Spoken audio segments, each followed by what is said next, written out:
Good afternoon, ladies and gentlemen, and welcome to this very special, very awesome edition of Canada Day Baseball here at Labatt Memorial Park as the London Majors get set to take on the Barrie Baycats from Labatt Park here in London. Noah Smith and Dylan Baker calling the action. Dylan, quite a good game for us on tap as well. We get to see the Barrie Baycats come in for another important game. Yeah, today we'll see a very interesting game indeed as the Barrie Baycats come to town looking to return to their winning ways as they've lost 2 of their last 3, as have the Majors. They've lost 2 to Guelph, so they will look to return to the win column today. The Majors lost to the Maple Leafs yesterday on a walk-off home run, fell to the Jackfish 12-0 on Friday night. But Barrie this week proved that they can be beat by a team that doesn't rhyme with Schmanthers, so hopefully the Majors can use some of that and win today. Yeah, the Majors, they went on a big win streak, Dylan. They won a lot of games in a row. At one point, they got up to almost 9 of their last 10 games with the win. They have dropped 2 straight ball games this weekend. They're looking to get back into those winning ways, and what better day to do it than Canada Day, a packed house, the Barrie Baycats in town. Yeah, for sure. And the Barrie Baycats, the top team in the league right now, and it'd be great to beat them in front of the home crowd on Canada Day, one of the biggest stages you can have for the Majors. So today, a win would be fantastic. Here are the standings in the IBL right now, Dylan. This is up to date as well with that game going on earlier today in Brantford. Barrie and Kitchener at the top of those standings. We've talked about it, Dylan. They've been there all season long. Those 2 teams will likely stay at the top for the rest of the season as well, fighting it out with each other. Yeah, for sure. And with their records right now, they're positioned in a way that they can not fall very far, and I believe that they would have to stay in the top 2 spots. So Barrie's number 1 at 15-4, Kitchener number 2 at 15-5. Welland back up into the 3rd spot if the Majors took it over briefly at 11-9. Guelph 11-11. Hamilton 9-9. The Majors fell all the way to 6th place. They're at 11-12. Toronto at 8-12, and Brantford at 1-19. Yeah, the Red Sox, a big story this season, Dylan, won their season opener and have since dropped 19 straight ball games. They sit at 1-19. We'll take a look now at the out-of-town scoreboard in the IBL. Just one other game going on this holiday Monday, Canada Day, as the Hamilton Cardinals were in town to take on the Brantford Red Sox. That game going the way of the Cardinals 8-3. In the MLB, Kansas City losing to Toronto 11-4. Yeah, and for Brantford, it's got to be very disappointing for the home fans. I don't believe they've seen a win at home because I think that the game they did win was on the road in Toronto. So that's got to be very disappointing for them, and they will look to turn things around soon. For the Blue Jays, they had a great win today, 11-4. A ton of home runs, ton of RBIs. It was a really good game and a fun one for Canada Day. The Majors will look to repeat that or take from that and bring it into this ballgame. Yeah, the Majors looking as well to have Canada Day victory on Canadian soil. We mentioned the Blue Jays doing a great job against the Kansas City Royals today. Dylan, you want to talk a little bit about this Canada Day? It's a very special a kind of vibe giving out right now. I mean, everybody's here. It's packed. I would say as of right now, there's probably just as much, if not more, people than there were on the Pack the Park Day. That, of course, had to do a little bit with the weather, but it's a gorgeous day for baseball here on Canada Day. Oh, it's just beautiful right now at Labatt Park, and a ton of fans are here in attendance to watch their Majors take on the Barrie Baycats on Canada Day. It's probably one of the biggest games of the year for the Majors besides Pack the Park Day, and it was raining then, so not all the fans that would have usually come out came out today. It is beautiful. It is sunny. It's a wonderful day for a ball game. It absolutely is. We'll take a look at the London Majors starting lineups. We do have some time as they're doing a little bit longer of pregame festivities down there due to Canada Day and a couple other things. They're going to do the lineups. Here's the home lineups, though, Dylan, for the London Majors. A little bit of a changes as well as some new faces that we're still kind of getting used to in the Majors lineup. Yeah, for sure. And Carlos Arteaga, usually the leadoff hitter, is not in the leadoff spot today. It is Yuki Yasuda. He's at second base. Miles Miller, who made his Majors debut yesterday in Toronto, went 2 for 4 and showed off his speed by stealing a base, is a tremendous defensive outfielder. He's a very intriguing young new piece of this Majors roster, and he could be huge for them down the road. Izzy Pena bats third in left field as usual. Cleveland Brownlee bats fourth at DH, and I believe, Noah, if I'm not mistaken, he is a home run away from 100 on his career. Byron bats fifth in right field. Larry Balkwell bats sixth at catcher. Mike Ambrose batting seventh at first base. He's also near a milestone. Carlos Arteaga batting eighth at shortstop. Steve Froese at third, and Juliandre Aguirre on the mound for the Majors. Yeah, a couple of milestones, as you mentioned, Dylan. Cleveland Brownlee, he's coming up on his 100th career IBL home run. Of course, that's going to be a big one for him. Mike Ambrose is coming up on his 200th career IBL hit. So 2 milestones that we'd like to and hopefully we'll see today at Labatt Park and certainly get the fans into it. We even saw Trevor Oakes of Avro Bats down there. He has a special little bat that Cleveland Brownlee is going to be using today with 100 written on it. We'd love to see him try and hit that today. Yeah, for sure. So the 100 is in honor of 100 IBL seasons, and now they actually have a shot. He has a shot at hitting his 100th career home run with that bat today. That would be incredible, and it would certainly get the home crowd going, as it is Canada Day, and the park is packed. Mike Ambrose, a hit away from his 200th career hit. That would be great to see at home as well. Yeah, it certainly would. Right down at field level now, as you kind of get a look there, standing ovation coming in, as we do have some ceremonies like we mentioned there. The London Police bringing in a torch rally here. Dylan, you wanted to talk a little bit as well about the pitching matchups coming into this game. It's a good one here. We get to see the Majors ace against a very good arm for the Barrie Baycats. Yeah, and while Santos Arias is not the ace for the Barrie Baycats, he is certainly a tremendous arm, going 4-1 with a 2.53 ERA this season. 39 innings pitched, 33 strikeouts. For the Majors, it's their ace. It's Juliandre Higuera, 3-2, a 3.48 ERA. Don't get fooled by the ERA. While it is higher than Arias, he has been very dominant in his IBL tenure. 51 2/3 innings, 63 strikeouts, averaging more than a strikeout per inning, and leading the IBL in strikeouts. Yeah, one of the big reasons because of that high ERA as well for Higuera is his first few starts when he came over to the Majors. He was kind of just getting used to the league, getting used to his new squad. So that is the reason why that high ERA. I would say probably Dylan in his last 4 or 5 starts, though, he has been absolutely dominant for this Majors squad. Yeah, and he needed some time to get settled in with his new team, as you mentioned, Noah. And recently, he has been phenomenal. Higuera has been the best arm for the Majors. He's been striking out a ton of guys. He's had 3 double-digit strikeout games in his last 5 or 6 starts. He has been great lately, and he just needed some time to settle in. That's why that ERA is higher than Arias. Yeah, and we're hoping Higuera as well. He's one of those guys that if you get a chance to even kind of just talk a little bit with him, Dylan, he is very competitive as a pitcher. And I say that in a way, most pitchers are competitive. You know that. Most pitchers are very competitive athletes, as are all baseball players, of course. But Higuera especially, he goes out there and he battles, and he's a strikeout guy. He loves the strikeouts. If you talk to him, he always talks about how many did I get today? How many more can I get? How can I get better? He loves the strikeouts. Juliandre Higuera absolutely adores striking guys out, but he is one of the most competitive pitchers you will ever meet. I'd say I'd almost put him at Marcus Stroman level in his competitiveness. He is so passionate about pitching and about striking guys out. He loves it. He wants to get better every start. He asks his pitching coach, Brent Wales. He talks to us. He wants to know in what ways he can get better and benefit his team. He is a super competitive guy and a great teammate as well. So that's one thing you're going to want to watch today as you're following us through the broadcast on this Canada Day. The pitching matchup as Arias goes against Higuera. Dylan, it's going to be quite the matchup. We're excited to watch it, and there's a big crowd here to watch it as well on this Canada Day. Of course, beautiful weather. We'll take it down to field level now as they're just introducing the lineups, and we can head down there and check that out. Yeah, the lineups are looking pretty good for Barrie. It's obviously going to be tough. Their lineup is...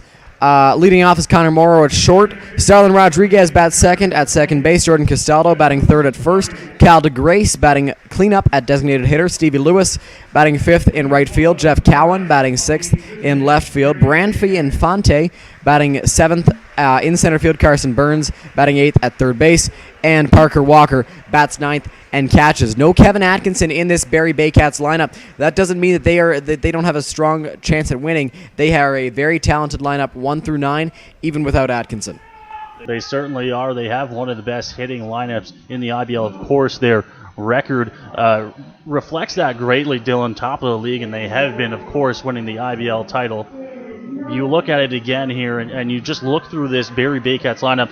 Jordan Castaldo is one of those guys that you just look at his stats and you say, how is he hitting that well? Yeah, for sure. Castaldo this season is batting above 500. He's batting 508 this year, and he leads the IBL in home runs. He's tied with Sean Riley for 9 home runs, leading the IBL this year, and he has been phenomenal. It's been quite incredible to see that he's hitting so well, and you get baffled by it. You look at his stat line, and you, as you mentioned, Noah, you're confused. How can someone hit that well? And speaking of hitting well, Dylan, we have a little bit of time here. The majors yesterday in Toronto, the bats very hot, of course. Cleveland Brownlee himself, a pair of home runs. I mean, everyone talks about how it's a little bit of a smaller park over at Christie Pitts in Toronto, but you can't let that take away from those home runs that Cleveland hit yesterday. We're unable to get a stream, of course, so we don't have the highlights, but the bats were, well, 3 different majors with home runs. Yeah, 3 different majors with home runs, 2 by Cleveland Brownlee, putting him in position to get 100 today if he just hits 1 home run.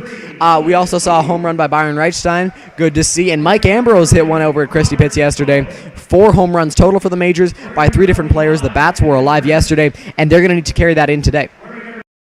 But just finishing up the lineup announcements here for the London Majors. As we mentioned, the Canada Day celebrations today. They're introducing every single player on the London Majors, so it's taking a little bit longer today. Scheduled first pitch, Dylan, 6:05. It's now 6:07. We haven't done the anthems yet, so nothing new really here for us in the broadcast crew. Having to kill a little bit of time. Yuki Yasuda just introduced. He's been a bright spot for the majors since he came along.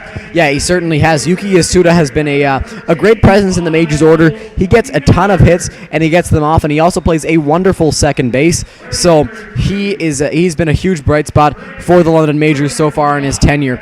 A great import player coming all the way from Japan. Huge bright spot for the majors. And the majors, of course, Rube Tannerdass, Scott Dart, everyone in the front office. A very big night before the signing deadline to pick up some big players for the majors that are going to hopefully help them carry them into a good playoff spot. One guy we really want to talk about, and hopefully we'll get to see him show off a little bit of his skills today. Miles Miller, you talked about him when we were introducing the lineups. He might be, when you bring him in now, the fastest guy on this major squad. Yeah, and I might even put him in the category as one of the fastest in the IBL. He is so quick when he is running the bases, and he plays the outfield in a way that we don't see very often. He is hungry to make every single play. Doesn't matter if it's near him or not. He will run hard at every ball, and he plays the outfield with a fire that you don't normally see. He also gets on base quite often and is one of the fastest runners in the IBL. Yeah, I talked with pitching coach, third base coach Brent Wills before the game. We both did, Dylan, and he said he's one of these guys that we bring him into the majors halfway through the season. Don't be surprised if he leads our team in stolen bases at the end of the season. He's already off to a great start, had one yesterday. He is easily the fastest guy on this team, and like you mentioned, Dylan, could be the fastest guy in the IBL. Yeah, for sure. He has so much speed, and it would not be surprising at all if he leads this team in stolen bases at the end of the year. Obviously, the majors don't have the fastest team in the IBL, but Miles Miller is certainly one of the fastest guys. Beautiful rendition of O Canada set there, and we are almost set to get ready to go here on this beautiful Holiday Monday Canada Day action from Labatt Park. Dylan, it is a packed house here. We take a look around during the national anthems, both me and you. I saw the look on your face as well. There's a lot of people here today excited to see this major squad try to go out for a win. Yeah, there are a ton of people here on a beautiful day. Majors are going to be under a lot of pressure with a ton of fans here, but they would love to use that momentum that the fans are going to bring them, and hopefully bring a win or give them a win today here against the Barrie Baycats, a very tough team. A lot going on the field right now. Yeah, still doing some ceremonies down there on the field as well. Dylan, there's a team out there that is okay with this right now? It's got to be the Barrie Baycats. One thing that we didn't talk about in the pregame show is that we didn't see the first Baycats players on the field until just about 25 after 5, which is a little bit late getting on the field there. Didn't even take a batting practice. They get some extra time here to get set and ready as we're almost at 6:15 now, still waiting to get started. Yeah, and you know what? It's always interesting to see that a team doesn't take batting practice. But today there could have been so many reasons that they didn't. It could be because they were so late, or it could be because they opted not to take batting practice, which is a bit strange since they haven't played a game since Thursday. So obviously it's intriguing that they would show up so late, and it'll be interesting to see how that carries over into the game. If I had to guess, it definitely has to do a little bit, of course, with the Holiday Monday travel, getting from Barrie to here, a long road trip to come on a Monday night at 6 o'clock. But we are almost set, ready to go. The ceremonial first pitch is down. A 4-man umpire crew for this Monday evening action here between the Barrie Baycats and the London Majors. We'll take a quick break. When we come back, the first inning here from Labatt Park. Welcome back to Labatt Park. As promised, the first inning will come our way. Dylan, they're still doing a little bit of a shake hands there with the Special Olympics and the law enforcement. Of course, we cannot hustle them off the field when it's for a good cause. We do await the start of this game in what is hopefully going to be an exciting game here for the Majors and the Barrie Baycats.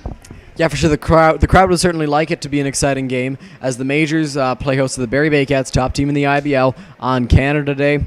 Looks like they are getting off the field now. A few of the players are just finally giving them high fives, shaking hands. Juliandre Higuera is certainly ready to go as he is leading his Majors as they are about to go out onto the field. Higuera, of course, we talked about the competitor he is. Will be looking to lead the Majors to a victory here. One man can't do it all. If there's a game where one man can't do it all, it's baseball. But Higuera is going to try to do his best to lead this Majors team as he heads out there on the field and gets set to face this Barrie lineup. Yeah, Higuera will try to carry his team to a victory here. And if there's a guy that can do it, it's him. He is a tremendously talented left-handed arm, great off-speed stuff, a very good fastball as well. Interesting to see today. An interesting thing to watch will be how he pitches to Larry Balkwell. Obviously, Larry, new to the team, just getting to know Higuera. Interesting to see if the chemistry is there in Game 1. Yeah, we'll wait and see how that chemistry is. Of course, they've had a few days now at least to get used to each other and meet with each other on the road and get used to being around each other. But it's totally different, Dylan, when you now have to expect this man to call your game and know what pitches you kind of like to throw. So, like you mentioned, interesting to see how the chemistry works here for their first game as the Battery. Yeah, for sure. And you know what? Higuera's trusting his game in the hands of Larry Balkwell behind the plate. So obviously it's tough for a guy you just got to know, but Higuera has had time to throw side sessions, to throw a bullpen or two in the past. So Larry Balkwell knows him pretty well, and he knows Larry pretty well. So hopefully that can lead to success on the mound here today. We're certainly going to hope it does. As mentioned, just getting set to start the game. For those of you joining us late, we thank you for sticking through. In Dylan's pregame show, of course, bringing you our thoughts on the game, the starting lineups, the IBL scores and standings, of course, many more. If you have any suggestions of anything else you'd like to see during the pregame show or anything else throughout the broadcast, feel free to let us know here. You can reach out to either myself or Dylan on any of our social media pages or just reach out to the London Majors in general. Dylan, set to go here as in to lead things off here, Connor Morrow for the Barrie Baycats. Yeah, we're finally ready for baseball here, and Juliandre Higuera is probably one of the better people to watch if you're a fan right now on Canada Day. Could not have picked a better pitcher to go. Higuera out there on the mound, of course. The London Majors wearing their Canada Day uniforms today. First pitch outside at 6:18, and we are underway here from Labatt on this holiday Monday.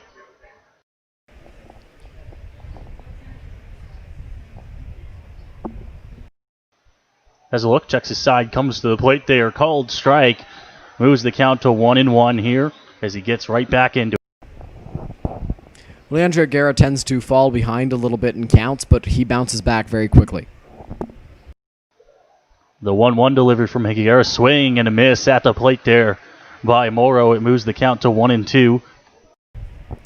This is the first time that Juliandre Higuera is facing the Barrie Baycats, so it'll be interesting to see how they do against a fresh face and a talented one like Juliandre. Interesting to see that Higuera's first matchup against the Baycats. The 1-2 pitch is in the dirt. Gets past Balkwell, but it's not swung at, so it moves the count to 2-2 here as it's evened up. At least a couple thousand fans here in attendance on this holiday Monday.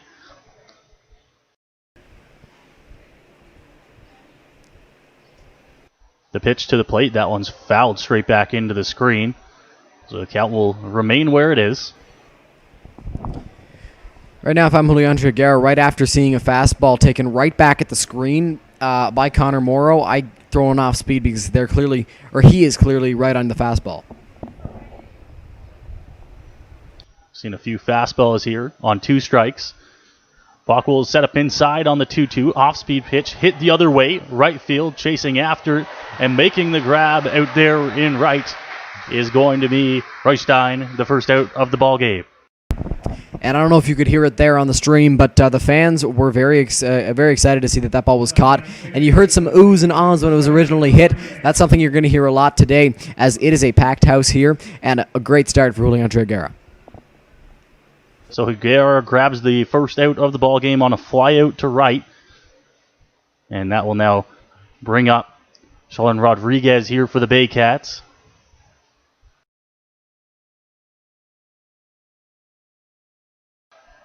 That one hit on the ground. It's a fair ball as it gets past Froze diving at third. Rodriguez will turn and head to 2. He's going to be on with a 1-out double. The off-speed pitch there didn't work for Julian Higuera. I guess Starlin Rodriguez has read the book on Higuera that he likes to use that breaking ball, and he was looking for it early in the count. Ripped it down the third base line. Great dive by Steve Froze over there. Almost coming up with it. Unfortunately, he missed it. Now you get a very, very tough bat in Jordan Castaldo. We talked about him in the pregame show. The best bat on this Baycats lineup. One of the best in the IBL. Good news here is the matchup works in favor for the majors, although with Castaldo at the plate, we'll see if the matchup means anything to him. He hits lefties just as well as he hits the right-hander. Higuera has a check at 2, comes to the plate.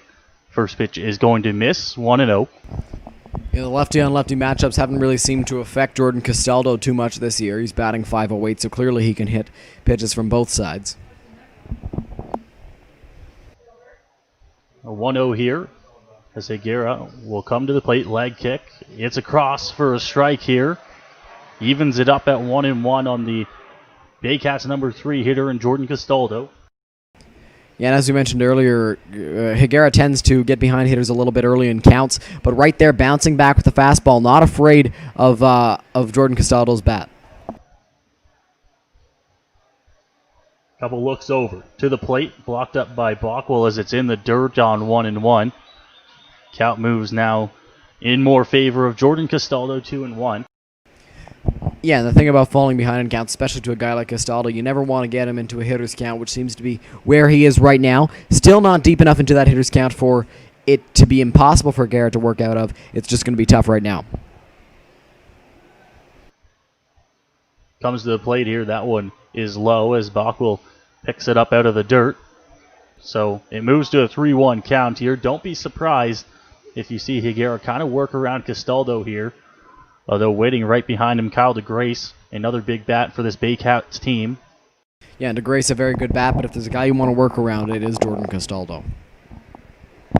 Pitch, that one is going to miss.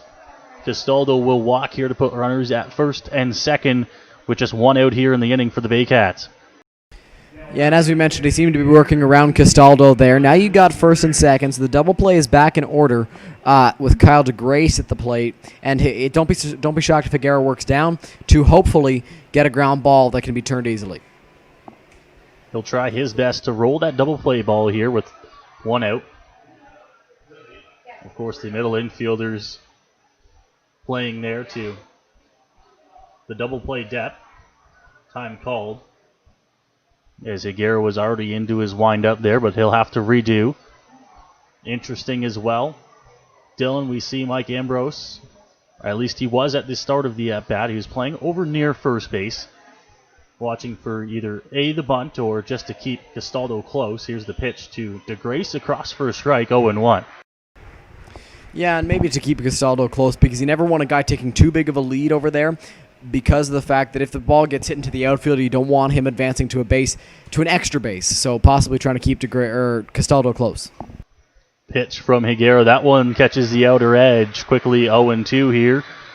So he works ahead to Kyle DeGrace, designated hitter for the Baycats. And on 0-2, we'll see what he comes with here. Does he throw him a strike or does he waste the pitch? Not sure, but he's done a good job of coming right after him, even with his spot in the order. 0-2 was low, blocked up by Bockwell. So the count moves to 1-2 now. He went low. Does he maybe come back with a high fastball here? I think it wouldn't be a bad idea on a guy like Kyle DeGrace, who has a ton of power and likes to try and send balls for a ride. He went away with the first two pitches, catching the outer edge. We'll see what he goes to here. The 1-2 pitch. Just outside. Both Bockwell and Higuera thought it might have caught the edge, but they don't get the call. 2-2. And that one just missed the outside corner. Higuera thought it was strike three, and obviously he wanted that as being the competitor and the strikeout pitcher that he is. Just missing. Now on 2-2, you're still a strike away from getting the second out. Higuera looks, comes to the plate. That one's hit hard over top of Arteaga at short into left field. They're going to hold up Rodriguez at third, so the bases will be loaded here with one out in the top of the first inning. And not exactly the start Julian Higuera and the majors were looking for, as that one was a line drive just over the glove of Carlos Arteaga. And that can benefit the majors, and it did benefit the majors in the sense that Starlin Rodriguez had to hold at second base and to make sure that Carlos didn't make the play, so he was unable to come around to score. So that'll bring up to the plate here Stevie Lewis, right fielder for Barrie, and he has the bases loaded and one out. Pitch from Higuera. That one catches the outer edge there. Quickly 0-1 as he works ahead.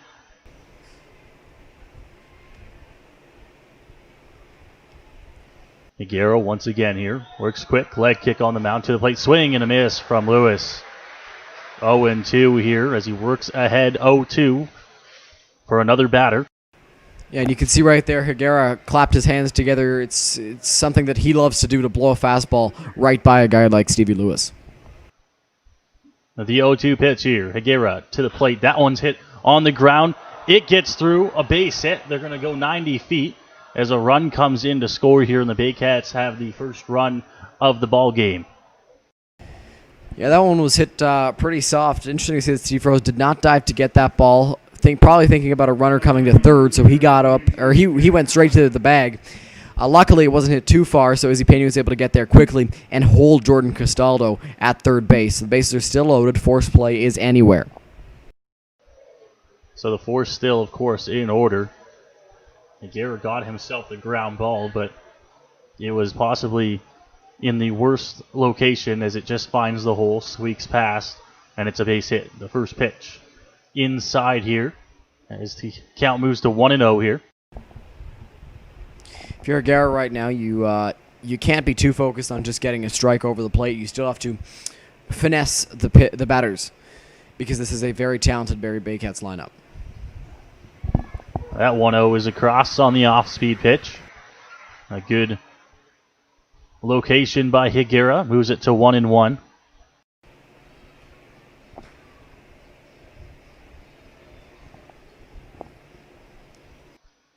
Look to the plate. That one's hit the other way. Right field. Reistein after it. It's a fair ball. He makes the grab. Throw home is going to be offline and off the glove of Ambrose at first. So another run will come in to score. Score it a sac fly, and the Baycats have a 2-0 lead. Good job by Byron tracking that ball down. Made a strong throw. Interesting to see that Kyle DeGrace did not attempt to get up to third there on the sac fly, and you could tell he was apologizing to his third base coach there and to Stevie Lewis, who was ahead of him behind him, at first base. So interesting to see that he did not tag up. Now the Baycats have runners at first and second instead of possibly first and third, or maybe even second and third. I'll bring up Ramfy and Fonte. The Barrie Baycats center fielder with two outs. Pair of runners on. First pitch misses outside. 1-0.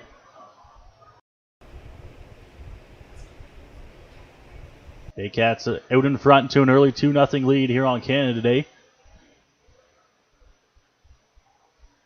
Sac fly and an RBI single. Here is the pitch low in the dirt. Count moves to 2-0.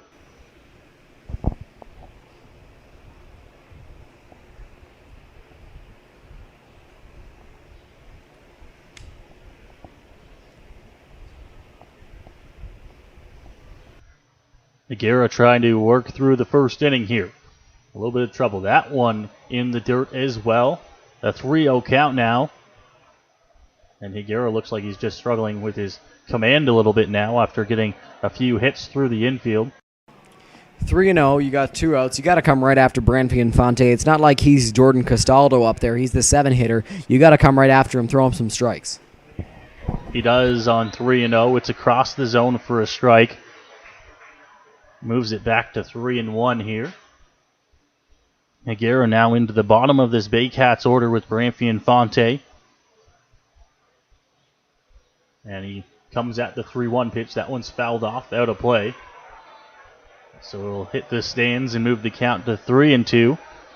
Dylan, like you mentioned, on the 3-0, he's come right at him now. He's got to do the same on 3-2. Just try to beat him. Yeah, for sure. And Infante showed on the last pitch he is not quite caught up to the fastball. So maybe he comes with it here again on 3-2. 3-2 pitch from Higuera. Runners off. That one is low in the dirt. And it's going to be a 2-out walk to load the bases here for the Baycats. Bockwell will come out to the mound to talk to Higuera. But the bases will be loaded with 2 outs here. The Baycats still pressing. Yeah, and while the Baycats are still pressing, there are 2 outs. So if you're Julian Higuera, you got to know one pitch gets you out of this inning, and maybe that's what Larry Bockwell's trying to tell him out there on the mound. Bases are loaded.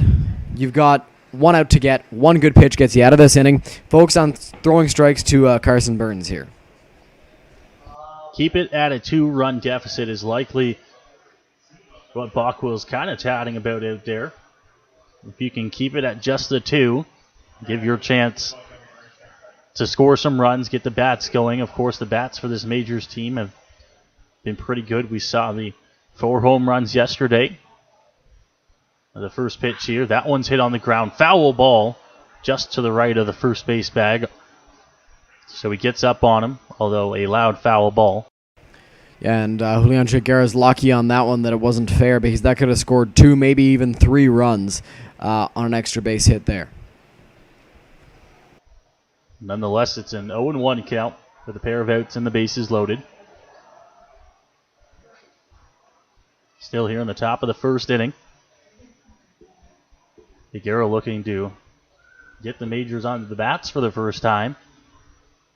Now time called at the plate there. And a mound visit. Interesting that Larry Bockwell's coming out here. Maybe unclear on the signs. That's what we were talking about a little bit. Higuera's first time working with him. And Higuera was telling him what he wanted to throw. So it seemed there was no real issue. Even though that ball was fouled off hard, they wanted to get on the same page out there on the mound. As mentioned, the bottom of this Baycats order, but can still hit the ball, so can't exactly just go right at that pitch hit, but it will be a foul ball as it's pulled way to right, and 0-2 is the count now. Blasted by Carson Burns over at the plate there, but he was clearly way early on it, so maybe if you're Higuera, you go with another off-speed pitch here and hope that he's still ahead of it and you get a strikeout. It's an 0-2 pitch. As Higuera grabs his sign, Bockwell moves and sets up outside. Off-speed pitch, called strike 3. Higuera gets the punch out to end the frame, but the Baycats will grab the first 2 runs of the ball game. We'll go to the bottom half with the Majors set to bat. Dylan, they need to get some runs going. Yeah, and it is the first time they're seeing Santos Arias, which is going to be interesting. The Baycats did pretty well against Julian Higuera for the first time that they've seen them. So if you're the Majors, hit the fastball because that off-speed pitch is nasty, and it's the pitch that Arias likes to use to get his strikeouts. The look at the line score there. The Baycats grabbing 2 runs on 3 hits. And that is what the Majors will have to try to dig out of here in the bottom half of the first inning. We talked about the Majors lineup coming into the ball game. A few switch-arounds in the order there. Yuki Yasuda will be the first man to greet Arias out there at the dish, followed by Miles Miller and Ismael Pena. We would love to see both Yuki and Miles get on base, Dylan, to try and start this rally. Yeah, and it was good to see the route moved Miles up in the order because he can also work as an offensive catalyst with his speed. So good to see that Miles is up near the top of the order there, and he'll hopefully get on base for the big guns in Izzy Pena, Cleveland Brownlee, and Byron Reichstein. And of course, we talked about The man on the mound there for the Barrie Baycats, St. Arias, 4-1 with a 2.53 ERA, 39 innings pitched, 33 strikeouts. So he's going to be not exactly the easiest walk around the block this afternoon for the Majors. I mean, you look at the rotation that this Baycats team has, Dylan, and you kind of think that you're getting a break when you don't have to face Salcedo, Guerrero, but here they have Arias, and it's going to be a tough battle at the plate every at-bat. Yeah, it will, and you mentioned won't be an easy walk. Speaking of walks, his strikeout-to-walk ratio is 33-8. He does not walk very many guys. A good strike thrower, so hit the ball early in counts, hit the strike, don't let him get to the off-speed. And like you mentioned, Noah, he's not Adrian Salcedo or Emilis Guerrero, but he is still a very good arm out there on the mound, and you're never really out of the woods when you face a Barrie starter.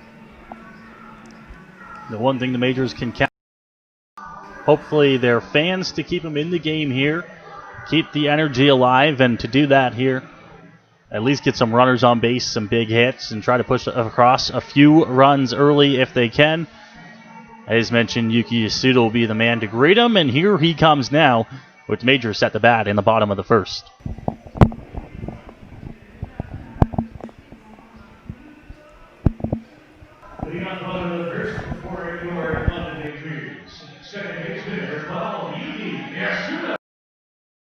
So Yasuda comes to the plate here and gets set to face off against Arias, who is ready to go on the mound. The big righty for this Barrie Baycats team. Bottom of the first inning here at Labatt Park. First pitch from Arias. Yasuda takes first strike one, 0-1 quickly. Yuki Yasuda, you got to make sure that you get on base here because the Majors need base runners, they need hits, and Yasuda, a great offensive catalyst, is a guy that can do that. Goes into the windup here and the delivery to the plate. Yasuda fouls that one off at home plate. So quickly falls behind 0-2, but he is a very good two-strike hitter. He most certainly is, and one thing I'm noticing just now from Santos Arias, the movement he has on the fastball. It's not just a straight four-seamer. He's got a lot of movement on that pitch, and he loves to use that to his advantage. 0-2 delivery outside will miss and move the count to 1-2 strike here on the London Majors leadoff man, Yuki Yasuda, who since coming to this London Majors squad has been a feature at the top of the order. That one misses low in the dirt, 2-2. And right there we saw it again where it just sails outside to righties and in on lefties. Ton of movement on that fastball from Arias. Interesting to see how he uses that throughout the ballgame. Loves to mix it up as well with a few other pitches. The 2-2 pitch. Arias to the plate. Yasuda swings and misses. It's a strikeout to start the game here for Barrie, and the first out of the bottom of the first inning. Yeah, not exactly the start Majors fans were hoping for, with Yasuda striking out. But now you got Miles Miller, guy who went 2 for 4 yesterday. Interesting to see how he performs at home here against Barrie. And Arias is a very, very tough arm. The Baycats really don't have one arm that stands out to you and you're like, you know what, we can beat that guy. Every single one of their starting pitchers is a quality arm, and we saw right there, striking out one of the better two-strike hitters in this Majors order in Yuki Yasuda. The look as Miller drives that one down the right field line, and it will hook and go foul, 0-1. Miller, of course, a good bat, good speed, and good defensively, but up in that two-hole after a good day yesterday afternoon in Toronto. Arias has a look here, grabs his sign, and goes into the windup here on 0-1. To the plate, Miller takes that one low. Count moves to 1-1. Miles Miller in that 2 spot, and why not after the game he had yesterday, a very, very good performance. Why not move him up in the order? Hits that one. Right center field, chasing after it. It's over the head of the center fielder. Miller takes a turn. He's at 2. He's going to 3, and he's not stopping. Diving into third base with a 1-out triple, and that is why he is moved up in the order. Oh, it most certainly is, Noah. Miles Miller, a ton of speed that we were talking about in the pregame. We saw it there getting a triple and absolutely scorching a ball into the right center field gap, just out of reach of the center fielder Branfi Infante. And now you got a runner at third for the heart of the order in Izzy Pena. It's amazing how much speed can change ball games, Dylan. There's not another major that will turn that into a triple other than Miles Miller, and he does that, puts himself 90 feet away with just one out here in the heart of the majors order. As the pitch from Arias comes here to Izzy Pena, off speed and cold to strike, 0-1. Izzy probably wanted to take a pitch there, look at what Arias features, and Arias threw him an off speed, not even a fastball on the first pitch of the AB there. Pitch here from Arias outside to Pena. Count moves to 1-1. Izzy, of course, still off to a great start this season. The 1-1 delivery to the plate. Pena hits that one, right field, not overly deep. It is dropped out in right field, no catch. Miller in to score. And we'll see what it's ruled, likely an error, but Pena's going to bring in a run for the majors here, 2-1. So what an odd play there. Stevie Lewis chased after that ball in right field, and it ended up falling. It was in his glove and then out. A long run for him. Looked like he caught it below his knees, right around his shins, and that is obviously a very tough catch to make. Izzy winds up at first on what is likely to be ruled an error, and interesting to see how that may impact this inning, because a run scored there, and all of a sudden it's 2-1 after what is going to be ruled an error. Now on that play, Miller is going to score either way from third base with his speed, but like you mentioned, Dylan, it kind of changes the inning around now as you bring Cleveland Brownlee up to the plate with a runner on and one out instead of nobody on and two outs in the inning. As the big man gets set to bat here, the pitch, that one off speed inside, called a strike, 0-1. We mentioned the big day he had yesterday at Christie Pitts. Yeah, 2 home runs for Cleve. Really good to see. The 0-1 delivery, Brownlee pops that one up. Foul ball as it will get out of play over top of us. Moves the count to 0-2 on the major slugger. Seems I say this quite a bit, but Cleveland was looking to hit his third home run in 2 days there. He always takes a big cut when he's at the plate. Brownlee known to have those big cuts. Of course, he is a big man at the plate there as well. An 0-2 count as Arias, no check at one, comes straight to Cleveland. Swing and a miss on the off-speed pitch. So Brownlee is down on strikes for the second out of the bottom of the first inning. Yeah, and that's what we were talking about earlier in the game, where you can't allow Arias to get to the off-speed pitch because it is just filthy, and Cleveland saw it firsthand there. I'll bring up Byron Reichstein. Himself looking to get back into a groove. Went through a stretch of a few games there where just wasn't seeing the ball the same, but seems to be getting back into it here. And now is a chance to at least extend this inning for the majors. 2 outs and a runner on first. Off-speed pitch for the first pitch is across for a strike. 0-1 here on Reichstein. Yeah, and Byron doubled in the rain-shortened game on Friday and then hit a home run yesterday at Christie Pitts, so he is hopefully going to get back into that groove. To the plate, fouled off by Reichstein as that one goes to the backstop, and it's 0-2 quickly. We talked about it, Dylan. He struggled a little bit Wednesday, so almost a week ago in Brantford. And then you talked about his Friday, got it back into it, and then, of course, the home run yesterday, so he's looking a lot better. Here is the 0-2 delivery from Arias to the plate. Reichstein hits that one. Left center field coming in. Branfi Infante, he doesn't see it in the sun. Pena will take a turn and head to third. He's upstanding. Reichstein into second base. Branfi Infante there on a line drive that might have been routine. He lost that ball in the sun. You can see the shadows starting to creep over the field. The sun is beating right down on the center fielder, and Branfi Infante simply lost that ball in the sun. He was falling backwards as he tried to make the play. So that ball ended up in his legs, and Santos Arias seems quite frustrated actually after that play. Oddly frustrated for a starting pitcher. But now you got 2 runners on with 2 outs, and it's going to be ruled a hit for Byron Reichstein. it will be ruled a hit, but of course, if you're Arias on the mound, you want that ball to be caught. You think you should have 4 outs in the inning by now, the way it's going. But you have 2, and now you got to get through Bockwell with a pair of runners in scoring position. Off-speed pitch, across for a strike, 0-1 to Bockwell. Larry, so far in his majors tenure in 2019, he's struggling a little bit and would love to get his first RBI here. Pitch as Bockwell takes the off-speed pitch. This one's inside, however. Moves the count to 1-1, a more favorable count for him.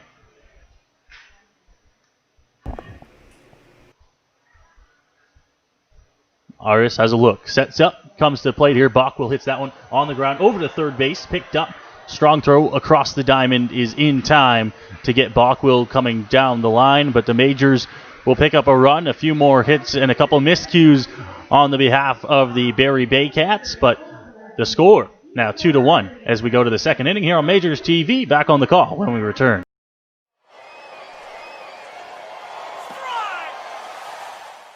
Welcome back to London Majors TV coverage of the London Majors, taking on the Barrie Baycats on this Canada Day weekend, and we are through 1 inning of play here on this holiday Monday. Dylan, an exciting first inning as well on both sides of the bat. It most certainly was. Barrie scoring 2 in their half, and the Majors coming right back scoring 1, almost scoring 2. They had 2 runners in scoring position there, but unfortunately they could not plate more than just the 1, but 3 runs in the first inning of a ball game is pretty fun. So we go, as mentioned, to the top half of the second inning, as the Baycats will look to try and get that run back that they had surrendered in the bottom half of the first inning. On a gorgeous day, the stands just keep filling up here at Labatt Park. The pitch from Higuera, that one is across for a strike, quickly 0-1. Parker Walker, the only man that did not get a chance to hit in the big Baycats first inning. Top of the order follows him. Look to the plate here from Higuera. That one's a defensive swing at the plate there, 0-2. We've seen Higuera get up 0-2 a couple times now, Dylan, and would love to put away Walker here to start the inning and get off to a good start here in the top half of the second. Will be great to see because he's only struck out 1 batter on a few 0-2 counts. Pitch, hit on the ground, tough play. Arteaga across, running throw, over to 1, in time. Gets the out there on a beautiful play from Carlos, ranging across the infield. And Walker is retired for the first out here of the top of the second. Absolutely gorgeous play there by Carlos Arteaga, having to charge in pretty hard. Made the play on the run throw to first, and it got Parker Walker. Obviously the catcher running, but Walker runs pretty well for a catcher. So great play by Carlos there, 1 away. In terms of catchers getting down the line, Walker gets down pretty quickly, so a good first out there for the Majors and Higuera here in the top of the second inning. Connor Morrow now up to bat. First pitch to him is also there, across, 0-1. Morrow was the first out of that long first inning, lining out to Byron in right field. Yeah, they did also get the first out in that first inning as well. That one is across for a strike here, so for the second straight batter, Higuera's up 0-2. And that's good to see. He didn't get up 0-2 on Stellan Rodriguez in the first inning, so good to see that he's up 0-2 on Connor Morrow here, and hopefully trying to put him away and get the second out. The 0-2 delivery to the plate up high, so he'll take that one fairly easily, 1-2. A little bit of a waste pitch there. Yeah, it was a waste pitch from Higuera. Now you come back maybe with an off-speed pitch away from him, hoping to get something, hoping to get a swing and a miss. 1-2 delivery to the plate here. Off speed is low. Picked up by Bockwell, but no swing at the plate from Morrow. Evens up at 2-2.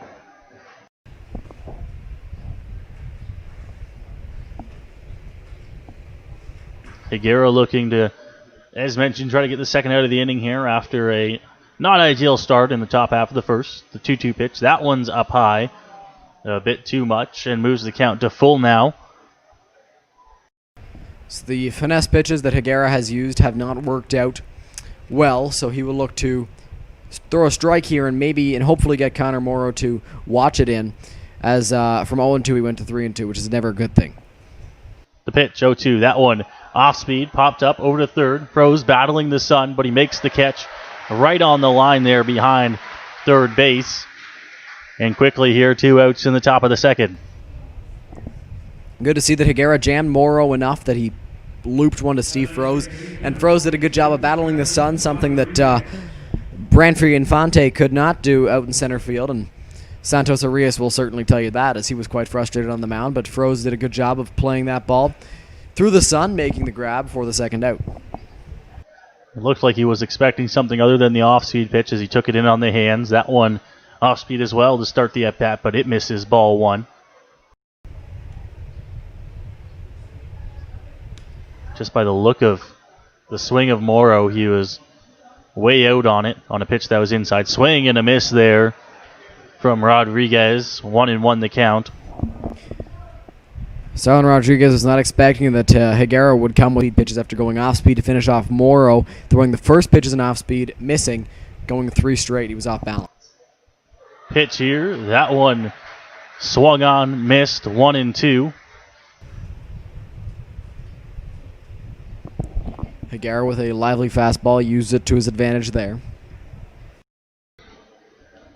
Crowd trying to get behind Higuera here. He's got a 1-2 count with a pair of outs in the inning. The off-speed to the plate's outside. So it evens up now at 2-2.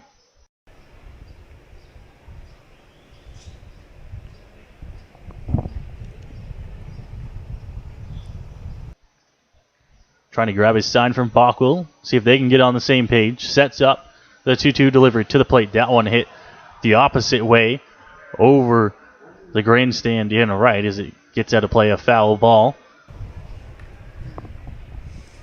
Now, Noah, if you're Higuera, do you come with an off-speed away? Do you come with a fastball here? We've seen him go with the off-speed to finish off Morrow as well. I gotta suspect he might come with it. Bockwell sets up in. The pitch from Higuera. That one hit center field. Right there. Dives. Makes the catch. Miller in center. And the side is retired here in order. Play by Miles Miller out in center field, battling the sun, got low enough that he could still see the ball, and fell, making a great grab to retire the side. We saw him battle the sun there, much like Branfrey Infante did for the Barrie Baycats in the bottom half of the first inning. However, Miller there to make the grab, stumbling a little bit. But he comes up with it, the third out of the inning here, and the Majors will get set to try to keep this momentum going here as they go to the bat in the bottom of the second inning. Yeah, the Majors would love to ride that momentum there. A 3-up, 3-down inning against the Baycats. They'd love to continue what they did in the first inning as well and score some more runs here. For the Majors, they'll send some pretty good bats up to the dish here to lead things off, including the man there that, as we mentioned in the pregame show, Dylan, is looking for career IBL hit number 200, and a special candidate bat as well that he's using today. As mentioned, Albo bats a bunch of custom bats out here for the Majors today. His looks especially impressive, and he's going to look to do something impressive with it as well. Yeah, for sure. Mike is a hit away from 200, and he is using a very nice bat today. And interesting to see how he does with it. He would love to get his 200th hit with a bat like that. So we'll see what happens here with Mike Ambrose as he gets set to bat, as mentioned. Arias back on the mound for the Baycats. Gave up a run in the bottom half of the first on 2 hits. A couple of miscues out in the outfield. Possibly struggling with the sun. So we'll see if they can change that here in the bottom half of the second inning, bottom of the order for the Majors. Bottom of the order coming up, but we see Mike Ambrose is a hit away from 200. He's been hot lately. Carlos Artiega, who's usually at the top of the order, good guy to have at the bottom of the order. He can also start a rally, hopefully, and he'll be looking to do that here. And Steve Froze, who is doing pretty well, will look to do the same. So Mike Ambrose in to lead things off here. As mentioned, as we go now to the bottom of the second inning. And the Majors looking to keep some of that momentum that they had going here. Ambrose taking some time to get settled in there at the plate. Face off against Arias. First pitch is an off-speed pitch. breaks into the zone and calls a strike 0-1 on Ambrose.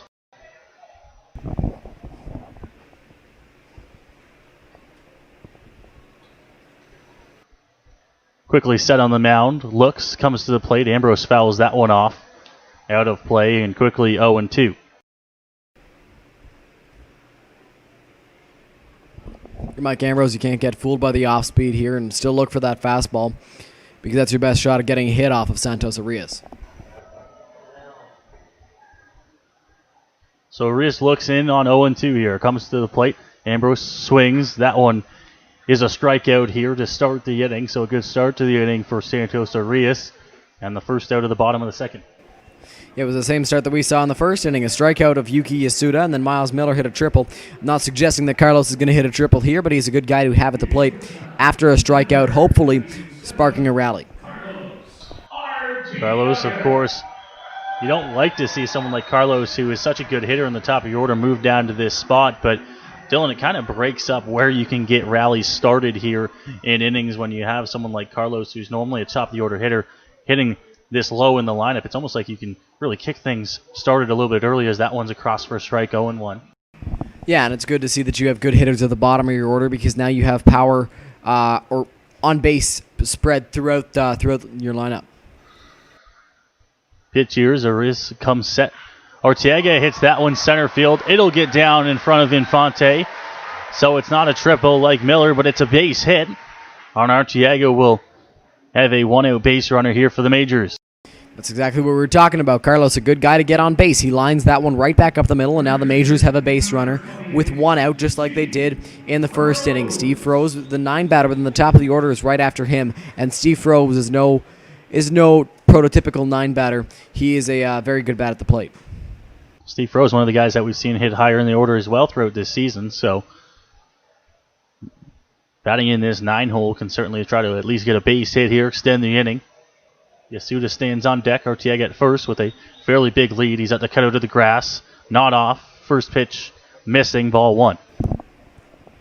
Steve Froese, a very patient bat at the plate. Maybe a guy you would like to run with because he does not swing at the bad pitch, and maybe an off speed that Arias likes to throw will allow Arteaga to move up to second. Arias has a look. Arteaga off. That one popped up in the air on the infield. Arteaga will have to rush back to first, but by the time that ball gets down and is caught at first base, he'll get back. So the second out there on a pop-up by Froese, which will bring Yasuda to the plate. Not exactly what you wanted to see on a hit and run, but you know what? It happens. It's a pop-up. Castaldo was there to make the play, and now you still got Carlos at first. You got 2 outs for Yuki.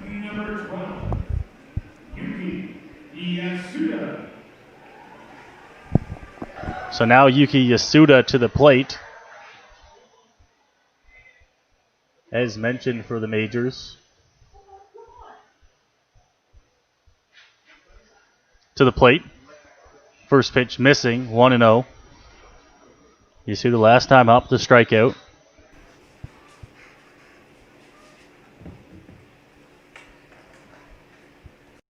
Has a look. Not checking on Arteaga to the plate. Yasuda hits that one on the ground, but foul. So 1-1 is the count. If you're Yuki, you got to move Carlos up to second base, get a ground ball to the outfield here, hopefully, and maybe Carlos can even move up to third with his speed, but you can't be trying to do too much.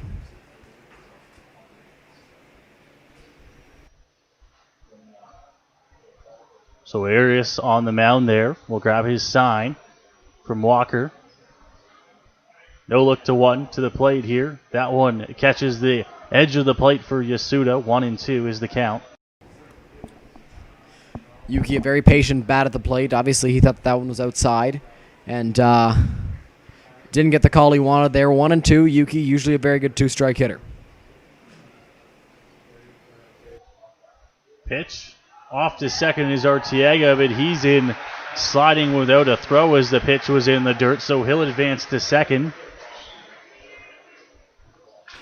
That will likely be ruled a stolen base for Carlos Arteaga since they might have had a shot at him, but the catcher, Parker Walker, bobbled the ball.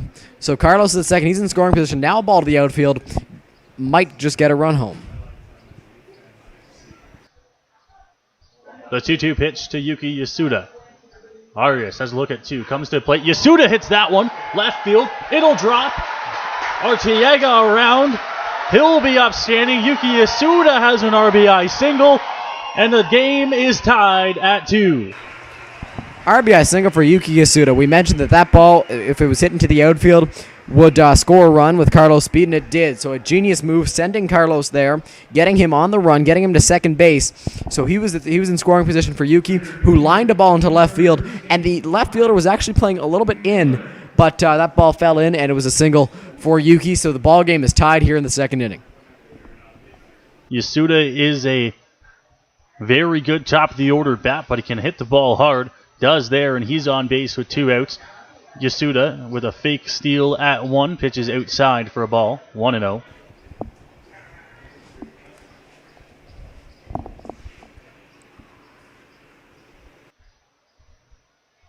Miles Miller, Yasuda's off the 2, off-speed pitch. He takes the throw down. Yasuda's in sliding. A stolen base, and now in scoring position for Miles Miller. You know, Miles Miller is not the only guy who can run. Yuki Yasuda and Carlos Arteaga showing that they can steal some bases too. Now another runner in scoring position for a hot bat in Miles Miller. 1-1 count as that pitch was right down the middle. Probably got the take sign with Yasuda running. So now Yuki's at second. And another good RBI spot for a majors hitter. So Miller has a chance to drive in a run here. Triple his last time up to the plate. Miller fouls that one off. And into the parking lot at Labatt here, 1-2.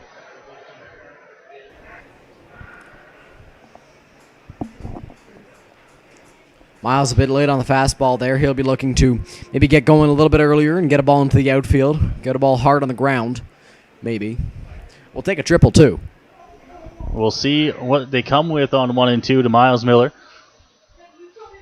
Yasuda still stands on second base. Dancing around a little bit there. A quick look. Now to the plate. Pitch is fouled off by Miller.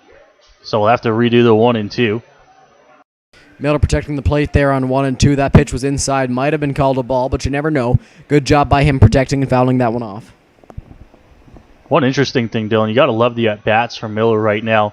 Some good swings he's putting on balls. And here comes another 1-2. Arias checks to the plate. Miller fouls that one off again. Another good at-bat for him here as we'll have to redo the 1-2.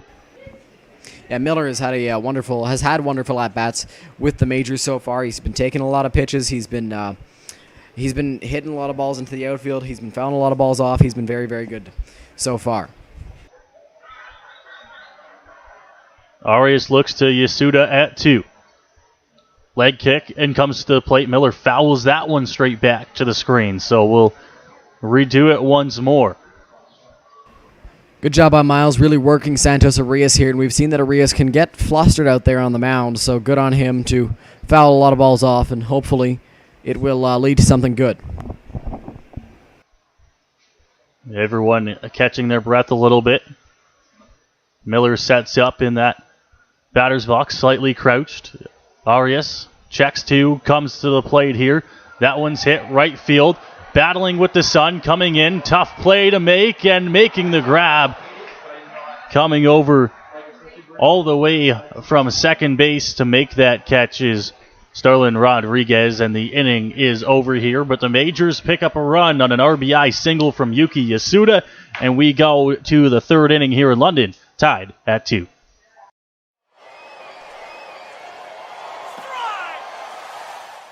Welcome back here, top of the third inning at Labatt Park, as the Majors have battled back after giving up 2 runs in the top half of the first inning, scoring 1 run each in the bottom half of the first and bottom half of the second inning. Jordan Castaldo, the big bat here for Barrie, will lead things off against Juliandre Higuera in the top half of the third. Big batter Jordan Castaldo leading off the inning, heart of the order for the Baycats. Interesting to see how Juliandre Higuera attacks. Bockwell sets up a little bit out. First pitch off speed. Cole to strike here on Jordan Castaldo. Quickly 0-1. He does a great job at getting ahead here, but really needs to put away some of these big batters with some key pitches. That one hit. Left field shadow. Pena running after it. He's got to come a long way. It'll drop, a fair ball. So Castaldo will be on with a leadoff single, although that one's not hit very hard, and the Baycats start the top of the third with a base runner. Yeah, and that is one of the most frustrating things as a pitcher. A little blooper. You know you executed your pitch. It was weak contact, but just a little pop-up, and it dropped in front of Izzy Pena in left field. So a base hit for Jordan Castaldo. He'll take it. You got a runner at first. You got Kyle DeGrace at the plate, a double play candidate. Work down, and maybe you get yourself 2 outs. Dylan, got to be the most frustrating part about that is who gets that little base hit against you. It's one of the best hitters in the IBL, and that's the way he gets on base against you. Just shows that's how baseball works sometimes. The first pitch misses, so it's 1-0. Most certainly is, and a base hit will certainly benefit Castaldo's already high average. Swing and a miss there from Kyle DeGrace, who is the designated hitter today for Barrie. Count moves to 1-1 here with Castaldo on first base. Has a look. That one's up and in here on DeGrace, so the count moves to 2 balls and 1 strike.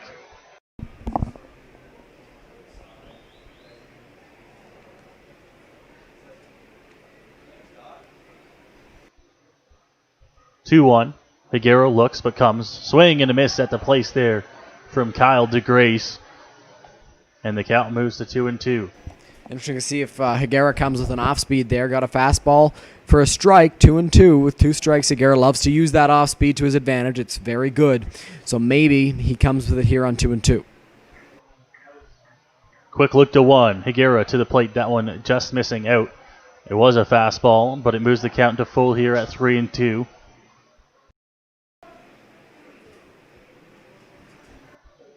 An ultra important and a very big pitch coming here. Higuera comes set to the plate on 3-2. Swing and a miss there. Big punch out for Juliandre Higuera on Kyle DeGrace. 2 outs in the inning. Great job there by Juliandre Higuera, blowing a fastball by the cleanup hitter Kyle DeGrace and getting the first out of the inning. So now a ground ball not only could get you a double play, but it could get you out of this inning. And it would be fantastic for that to happen with the heart of the order at the plate. No damage done. Well, pardon me there, Dylan. Calling it the second out. Getting ahead of myself. Just 1 out in the inning here, as you'll see on the scoreboard there. Bringing it up to the plate here, Stevie Lewis. With, as you mentioned, a chance to roll a double play ball with Castaldo still on 1. The pitch to the plate as that one's hit on the ground. Not hard. Higuera's over to play it. He shovels over to Ambrose at 1. So there is the second out of the inning. Castaldo moves to 2, but they get the second out. Good job by Higuera there, getting off the mound, running and making a nice play. He thought about trying to apply the tag on Stevie Lewis, but he went to first instead, flipped it to Mike Ambrose for the second out. So runner is in scoring position, yes, but you do have 2 outs in the inning. A lot of times, Dylan, you think it might be easier to just lay the tag on, but when you're tagging a runner, you can sometimes run into problems with the ball coming loose. So with lots of room, he decides to just shovel it over to Ambrose at first. They get the second out. And now we'll try to get through the third inning here. Has a look. Comes set into the plate. That one's in the dirt. Gets past Bockwell and goes all the way to the backstop. So advancing over to third is Castaldo on a 1-0 count. See, and that's an example of Larry's first time with Juliandre Higuera. Larry Bockwell does a phenomenal job of blocking pitches usually. But Higuera's off-speed breaks a lot more than the average pitch does. So he was fooled a little bit by that off-speed pitch. Got away. However, runner just moves up to third. Maybe a little bit more cautious now if you're Higuera.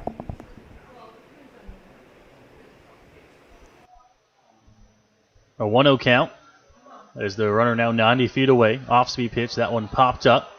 But it will get out of play here as it lands on the roof here of the grandstand. Evens the count at 1-1.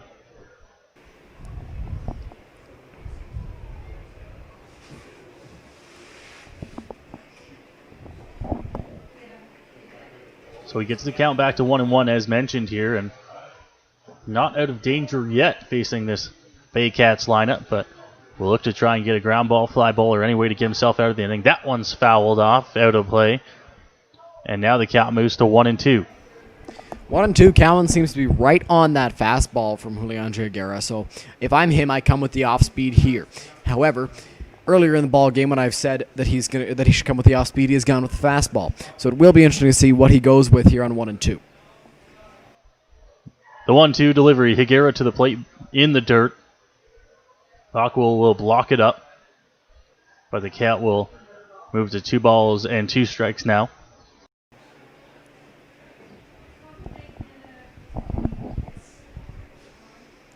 Two and 2 if you're Higuera. You can't be too frustrated by that. Still have 2 strikes on him. Just didn't chase your waste pitch.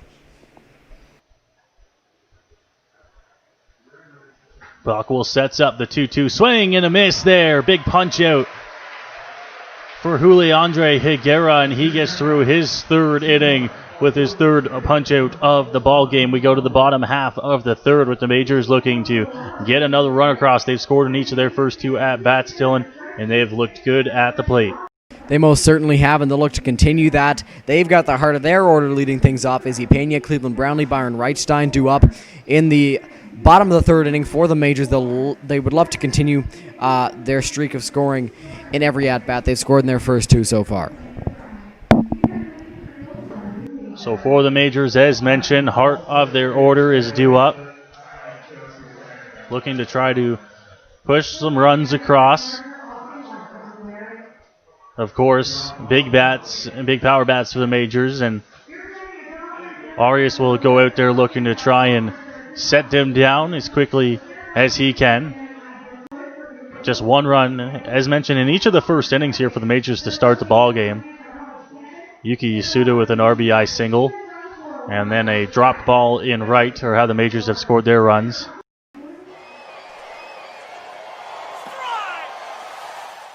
Welcome back here to the bottom of the 3rd inning, and Ismael Pena to lead things off here for the London Majors. A good part of their order, Dylan, to try and get another run here. They've gotten to 2 runs on Arias already in the ball game, and Pena will look to try and get on base once more.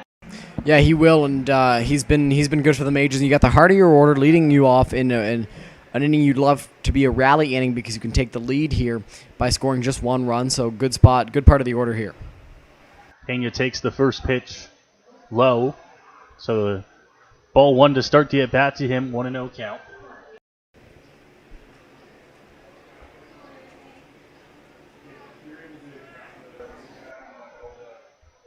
Takes that one as well. 2-0 quickly here, and Pena's got himself in a good count against Arias.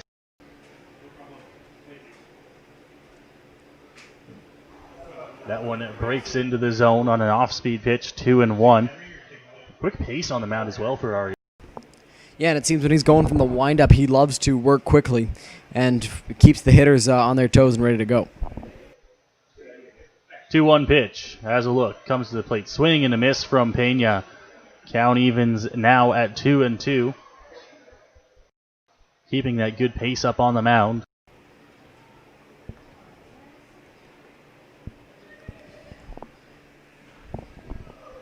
Pena set in that left-hander's batter's box. Arias delivers to the plate. That one's inside. Pena takes it, and the count moves to full now. Izzy Pena is such a patient guy at the plate. He does not get fooled by much. Full count on the leadoff man. Off-speed pitch just out. Oh, no. Called strike 3 there. Pena thought it was out. And he's called out on strikes to start the bottom of the 3rd inning on a pitch that he and including myself, Dylan, thought was a little bit outside, but it called a strike for the first out. Yeah, it looked a little bit outside, maybe even a little bit low from up here, but called strike 3 by Justin Snively behind the plate. So nothing you can really do there if you're Izzy Pena. Now you got Cleveland at the dish. Not too bad himself. So that'll get a applause from the few thousand fans in attendance here on this Holiday Monday Canada Day game as Cleveland Brownlee comes to the plate. Brownlee hits that one. Left field. Watch it fly. That ball is gone. Cleveland Brownlee. Call it 100 in his fantastic Majors career. That one is long gone. absolutely launched by Cleveland Brownlee, destroyed to left field. The left fielder did not even move. 100 on Canada Day with a 100 bat. Even the Majors bullpen is coming out to congratulate Cleveland. The crowd is going wild. That ball was destroyed over by the black fence in left field. Wow. So ring it up on the scoreboard there for Cleveland Brownlee. A big shot for him has put the Majors out in front here. Dylan, it sends chills up your spine on ones like that. Most certainly does. Canada Day hitting your 100th home run with a bat that says 100. Just crazy. Cleveland's insane. That one across for a strike here as the thousands of fans and us included in the press box will have to calm down as Reichstein hits that one. Right field, it'll get into the gap, bounce up against the wall. Reichstein's going to go to 2, look 3, but he'll stay at second base. And the Majors getting to Arias here in the bottom of the 3rd. Reichstein's on with a double. Good on Byron there, keeping Arias rattled a little bit after giving up a home run. He jumps on that first pitch fastball, scorches it into the right center field gap. Wasn't going to get out, but it got down, and it was an extra base hit. Great to see there for the Majors. Another runner in scoring position, only one out. Larry Balquill has a great chance to score another run. So Larry Balquill to the plate now here for the Majors. Looking to bring in another run here. It stands at second base, represented by Byron Reichstein after the double. Pitch. Balquill fouls that one off. 0-1 the count.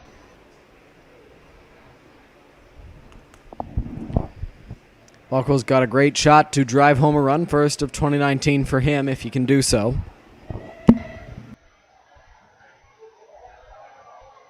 Arias now working a little bit slower on the mound than he was earlier in the ball game. The 0-1 pitch to Balquill as he drives that one to left field. It's going to hook and go foul. Just out beyond the fence there and left, and an 0-2 count there as Balquill just split second in front of that one. Yeah, if he can wait an extra second there, he can launch that one a long way. His best season in independent ball, he hit 20 home runs and had 68 RBI. So Larry's got a ton of power. He just has to wait a little bit longer there, and he drives that one. Here is the 0-2 pitch here to Larry Balquill. Fastball just out. 1-2.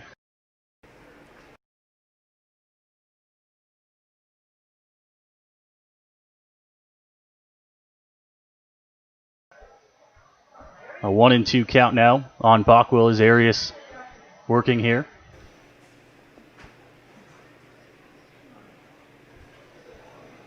Has a look to the plate. Balquill hits that one. Right field. Not overly deep. Reichstein back to tag. He will. He's off to third. Strong throw from right, but it's offline. Reichstein moves up to third on the second out here of the inning. Yeah, very strong throw there from Stevie Lewis in right field. Luckily for the Majors, it was offline, so Byron was able to advance to third. Now the Majors have a runner at third with 2 outs for Mike Ambrose, who is also looking for his 200th hit in the ball game.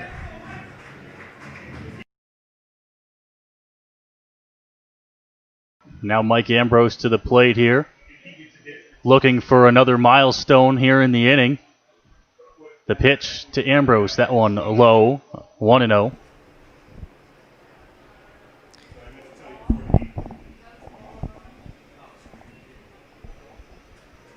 Arias into the wind-up on the mound there, the 1-0 pitch to the plate. Ambrose hits that one on the ground, but it's foul, 1-1. If you're Mike Ambrose, you've got to have it in the back of your mind that you're almost at 200 career hits, but you can't be trying to do too much against Santos Arias, a very, very strong arm out there on the mound. It's got a 1-1 count here on Ambrose. The pitch to the plate. Ambrose hits that one down the left field line. It stays fair. Ambrose will round first and go to 2. And bring out the record books here as Ambrose has his 200th career IBL hit. The second milestone hit of the inning for the Majors. It scores a run, and it's now 4-2. Well, 2 milestones in one inning is something you don't see very often. Cleveland Brownlee hits his 100th career home run, and then Mike Ambrose with his 200th career hit, lining one hard down the left field line for a double, an RBI double as well. That one scored Byron, and now the Majors are up by 2 in the third inning against a very strong Barrie Baycats team. And don't stop the rally here as Carlos Arteaga will come up to the plate with a runner still in scoring position, Dylan. Arias on the mound. He's slowed down ever since that Cleveland home run as well. Yeah, and normally I would say you can't let home runs affect you, but Arias has allowed that home run to affect him on the mound. He's slowed down. He's been trying to concentrate more, and he hasn't been the same guy we saw in the first 2 innings. First pitch to Arteaga, across for a strike, 0-1.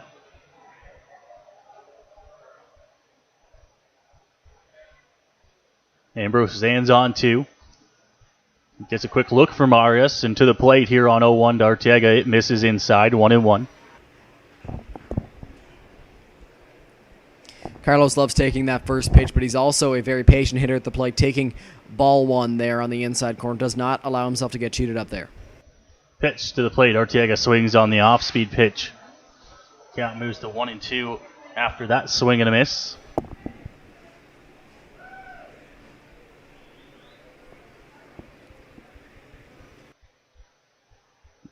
Arias looking to try and work through the third inning. Pitch to the plate. Arteaga hits that one on the ground. Chopper over to short. Hop bounce off the glove. He'll reach. Ambrose over to third, and the inning will continue. Tough play there for Connor Morrow over at short. He charged in hard, but he tried to play it on the short hop. He could not do so, and that allowed Carlos to get to first with his speed. Obviously, you're under a lot of pressure as the shortstop having to make a play there, and he just could not make it. Going to be ruled an error, I see up on the scoreboard. Or it looks like they might be changing that as well. We'll get the official word. Nonetheless, it puts runners on the corners with 2 outs. Steve Froese to the plate, first pitch. He takes that one, called a strike, and 0-1. And I got the official word. It will be ruled a hit for Carlos Arteaga. The reason for that being Carlos so far down the line already when the bobble was committed. To the plate here, Froese on the ground, diving at third. It's bobbled off the glove. Into score comes Mike Ambrose. And the lead is extended. Interesting decision over at third base by Carson Burns, diving to try and get that ball. You know that Connor Morrow is ranging after you, and it's a tough ball to get. And that knocked off his glove, so he had no shot at getting it. Morrow, he had no shot at getting that ball after it hit the glove, and it allows another run to score. It's 5-2 Majors. So the Majors pick up that one.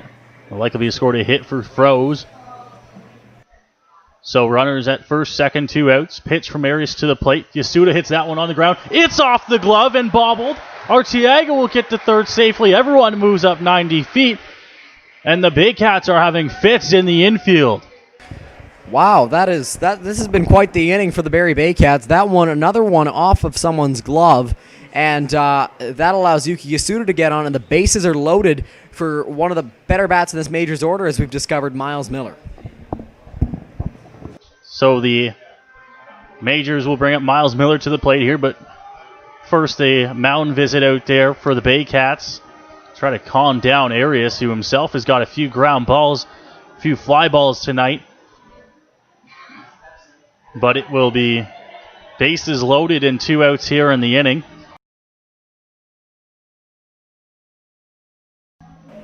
That will also be ruled a hit for Yuki Yasuda. So the bases are loaded for Miles Miller after 3 consecutive hits that could have gone either way. Dylan, it's ruled a hit and only 1 error up on the board right now for the Barrie Baycats. But if you're on the mound there in your Arias, you got to think in this ball game, you're in the third inning and you've had probably 4 or 5 different balls that need to be made outs and they haven't been. Yeah, and that's got to be frustrating if you're Santos Arias out there on the mound, but you can't let that rattle you. And you got to come after Miles Miller and get the third out here. Miller drives that one down the line, but it's going to go foul. Out into the standing area there. The count will move to 0-1 here with the bases loaded. Miles Miller is the 9th man to hit in this third inning for the London Majors, and he's shown that he has quite a bit of power too. That one he hit a long way, and the triple he hit deep into the gap. So Miller with a 0-1 count here with the bases loaded. Arias in the full windup to the plate. That one's low. Miller takes it for a ball. Count moves to 1-1. Miller, a very patient man at the plate, likes to work the counts, as we mentioned in his last at-bat. Does not allow himself to get cheated up there. Likes to watch a pitch out of the zone. Pitch to the plate here from Arias.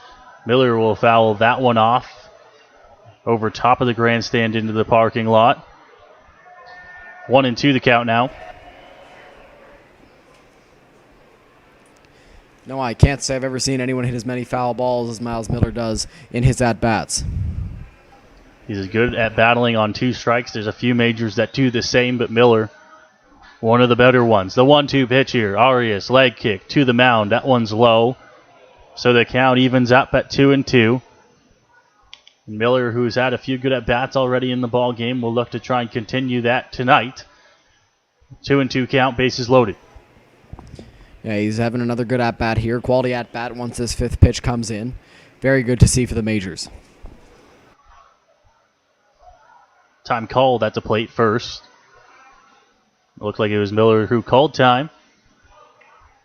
As everybody will take a step out and get set to go here on the 2-2 pitch. Yasuda at first, Froze at 2, Carlos at third. That one's fouled off by Miller.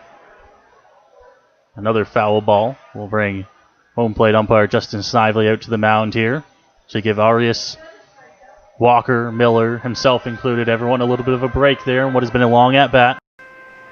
Yeah, it most certainly has. And going back to Miller calling time there, it's a big pitch coming up, and obviously you don't want the pitcher to get too ready to throw it. You want him to throw it quickly so you're ready to go, and he can't get too much in his mind. But he called time there, doing a good job to throw off Santos Arias. 2-2 count here with the bases loaded and 2 out. Majors lead 5-2. Arias now into the windup. Delivery to the plate. Miller takes that one outside here, and it'll be a full count. You'll likely see the runners get a running start here. The runners will be off on the 3-2, and a great shot for Miller to drive a ball into the outfield. The outfielders are playing deep. Yuki Yasuda will likely get to third if he's off on the pitch, and maybe even score with his speed.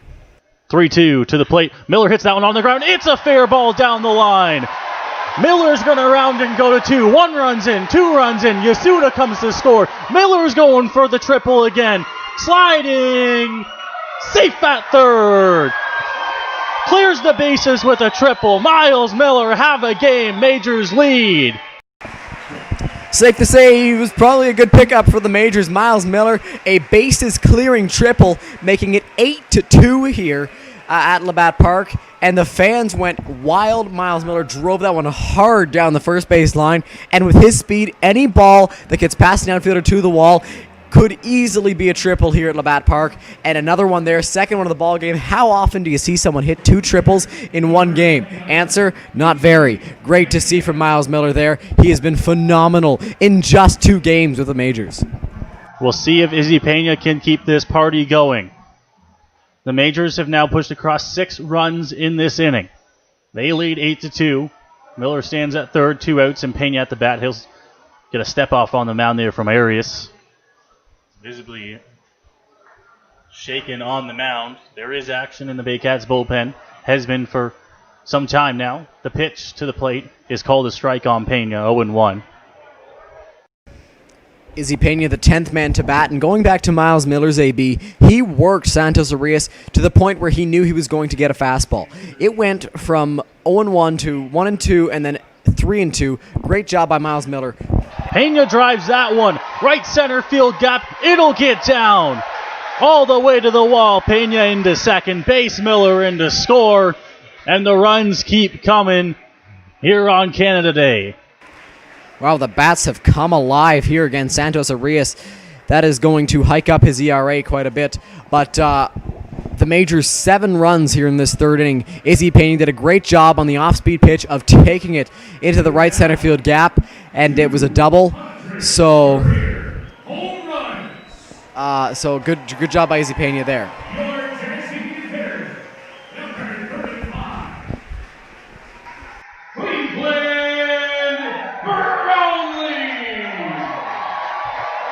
So I'll bring up Cleveland Brownlee to the plate here.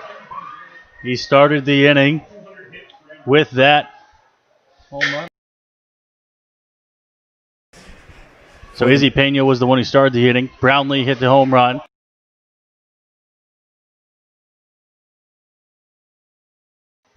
The pitch here from Arias to the plate. Brownlee takes that one. It's across for a strike, 0-1.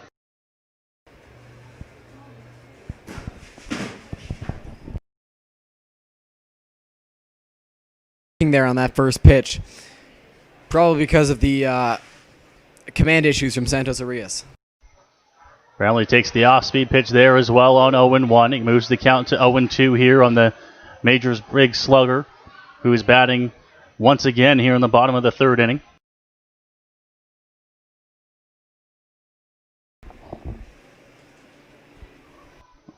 Arias has a look. He's still in the ball game here. Majors have pushed across 7 in this inning. To the plate, it's outside, 1-2.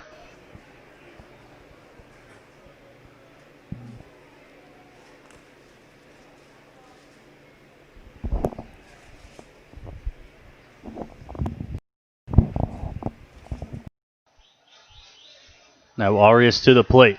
Brownlee swings and misses that one. It's a strikeout to end the inning, but a big inning in that for the London Majors, who will pick up 7 runs here on the bottom of the third inning and lead 9-2. We'll go to a break. The kids will run the bases when we come back. The top of the fourth.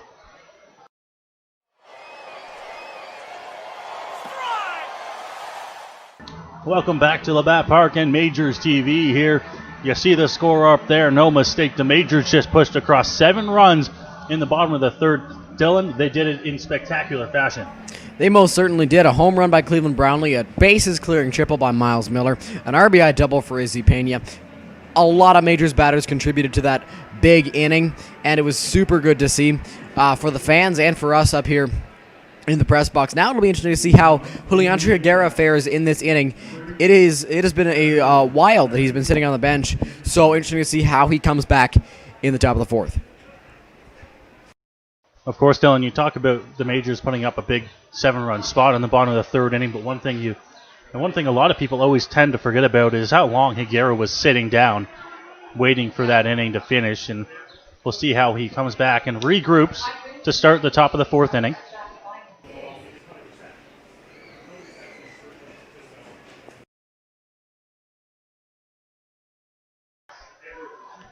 Here is the first pitch from Higuera. It's upstairs. Ball 1, 1-0.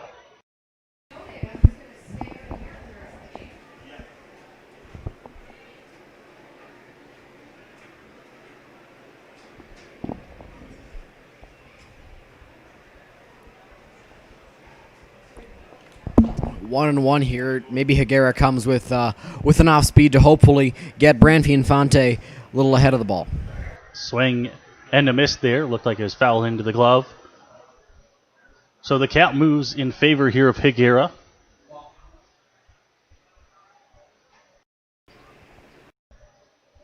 The pitch comes to it. That one's popped up over towards the fence, but in playable territory, making the grab, pardon me, is Mike Ambrose for the first out here at the top of the fourth.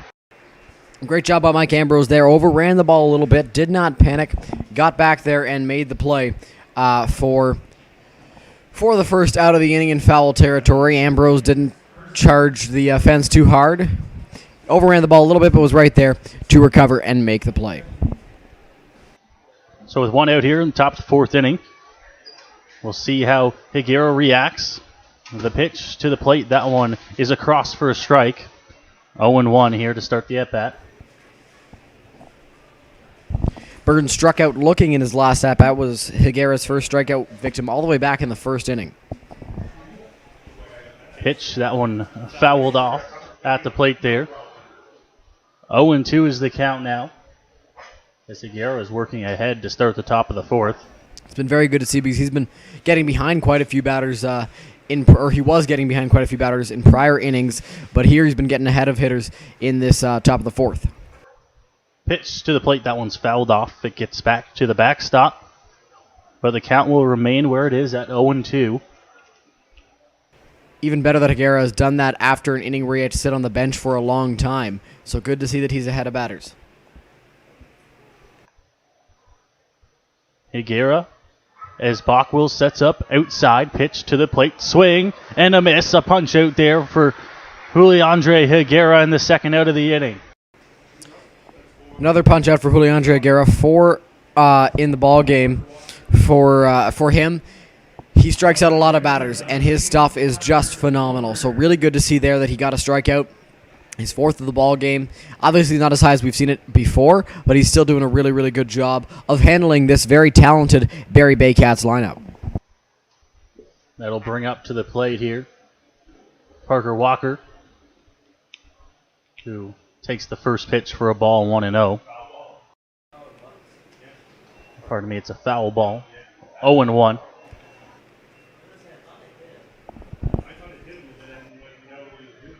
The 0-1, that one broken bat on the ground, shortstop Arteaga on a hop, strong throw across the one in time. Gets the third out of the inning. So Dylan, we were wondering how Higuera would react after the 7 spot. He sets down the side in order as we go to the bottom of the fourth. Yeah, really good to see that Higuera worked so well after sitting down for a really long time. 3 up, 3 down, and another play there for Carlos Arteaga with the catcher running on a slow ground ball. He made a nice play and fired it over to first in time to get Parker Walker running. Really good to see from Arteaga over at shortstop, such a phenomenal defender. And it looks like we might just have a new arm for the Barrie Baycats. We'll bring you that when we can. It looks as if Barrie's going to be making that pitching change that we talked about may be in order. Closes the book on Santos Arias, who was the starter in the ball game for Barrie, who will end up giving up 9 runs over 3 innings. How many of those really are earned, we'll find that out for you, but a few miscues, Dylan, the new arm for Barrie. Yeah, the new arm for Barrie is Brandon Katina. He comes along wearing the number 38 for the Barrie Baycats here in the 4th inning, earlier than he expected to come in, and I believe, if I'm not mistaken, we'll get the confirmation for you, but 8 of those runs were earned to Santos Arias. So Katina into the game to do the pitching. Correction, all 9 of those runs were earned for Santos Arias. While there were miscues on the field, they were ruled hits. Therefore, 9 runs, all of them earned for the Barrie Baycats starting pitcher. So we'll see if the Baycats can try to work back into the game. Brandon Katina will come in to try and set down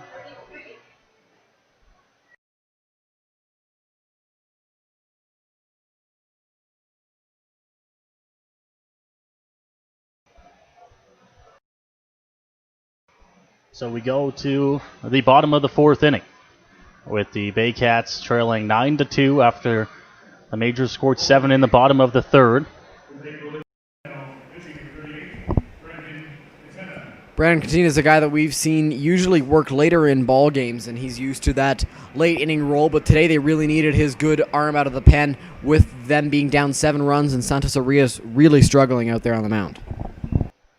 And the Baycats will send Byron Reichstein to the plate to lead things off, Dylan. He also getting involved in that hit parade last inning. Yes, he did.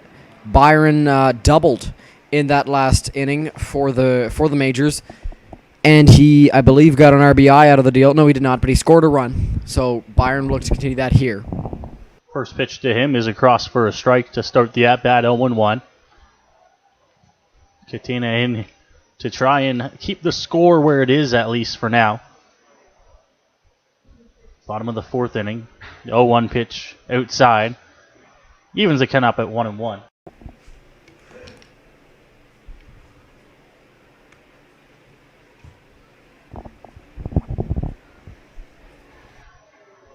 Comes to the plate here on 1-0. Byron hits that one, left center field gap. It'll get down, and Reichstein is on to lead off the bottom of the fourth inning with a base hit.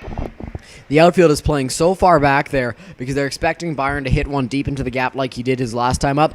Byron just loops that one. It wasn't hit actually that shallow, but it was shallow enough that the deep outfielders could not get to it. So Larry Bockwell now coming to the dish here for the Majors. After the leadoff single from Byron Reichenstein, who stands on first now. Pitch from Katina to the plate. Bockwell, center field, struggling with the sun again, but able to make the catch this time as Brantfee Infante first out of the inning. It's the first time we've really seen Larry put a charge into a ball, and he lined that one to center field, and Infante was right there to make the grab. Nothing you can really do there if you're Larry, but a good swing on the ball. That'll bring up Mike Ambrose to the dish here. Doubled down the left field line his last time through the order. Had a very good at-bat against Santos Arias. And we'll have to try to put together a good one here against Brendan Katina. With one out and Byron standing on first base. Leg kick, delivery to the plate, swing, and a miss from Ambrose, 0-1.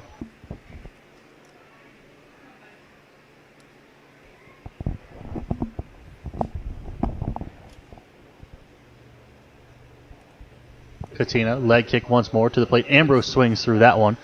Looks like it was fouled off, and we'll have to take a quick break there as Justin Snively goes out to the mound.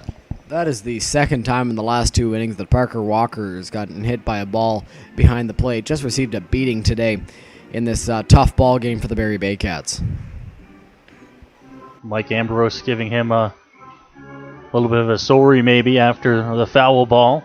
They're having a friendly chat down there at the home plate circle. 0-2 is the count now on Mike Ambrose after the foul ball. Katina not really looking over to one. Comes to the plate. Ambrose hits that one. Center field. It'll drop, a base hit for Mike Ambrose. Another hit for him. He's on. Runners at first and second with one out.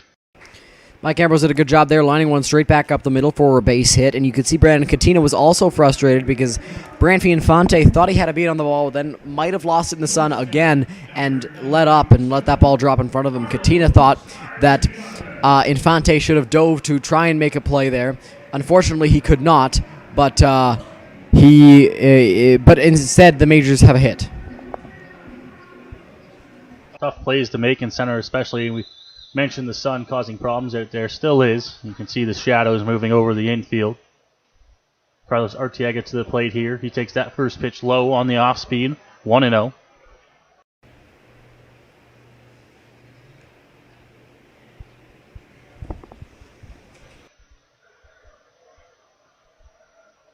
A 1-0 count as Katina has a look to 2.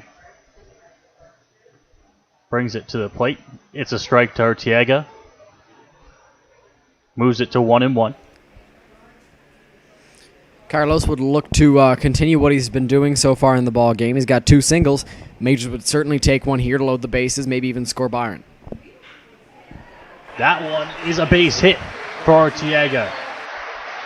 In and around to score Byron Reichstein. 10th run of the ball game for the Majors. Wow, this Barrie Baycats pitching has had no answer for the offensive outburst from the London Majors. An RBI single there for Carlos, his 3rd hit of the ball game. He's 3 for 3 with an RBI and 3 runs scored, and it is 10-2 in the 4th inning, for the Majors. Getting a bit ahead of ourselves, Dylan, in terms of innings here. I don't blame you. 4th inning here. Steve Froese set to bat. With a pair of runners on base, Arteaga at first, Ambrose at second, 1 out. To the plate here, and Froese takes that one across for a strike, 0-1. Still only 1 out, so while Froese could hit into a double play here, the Majors still have an opportunity to continue this rally. Katina comes set on the mound, raises his knee into the plate, but Froese will take that one for a ball. Evens the count at 1-1.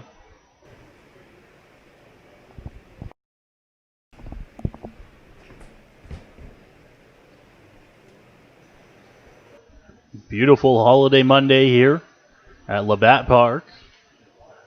The pitch as Katina comes to the plate, pops that one up. He'll get out of play, a foul ball. Count moves to 1-2.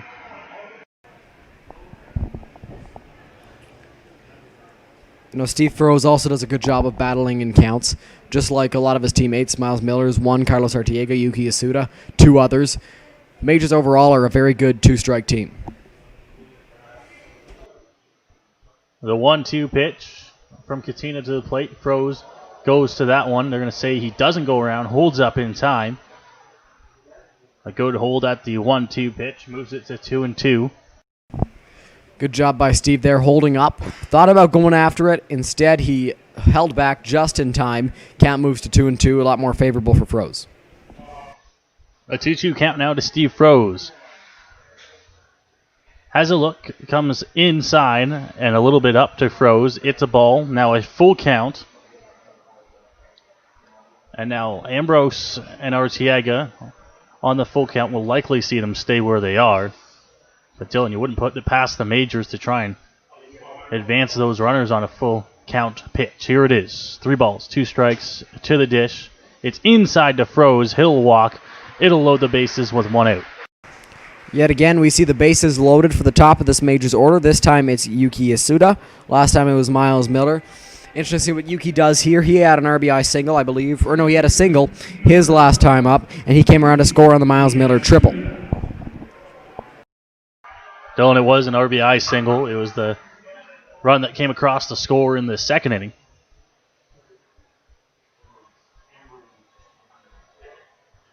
Here's the pitch to the plate. Up high to Yasuda, 1-0.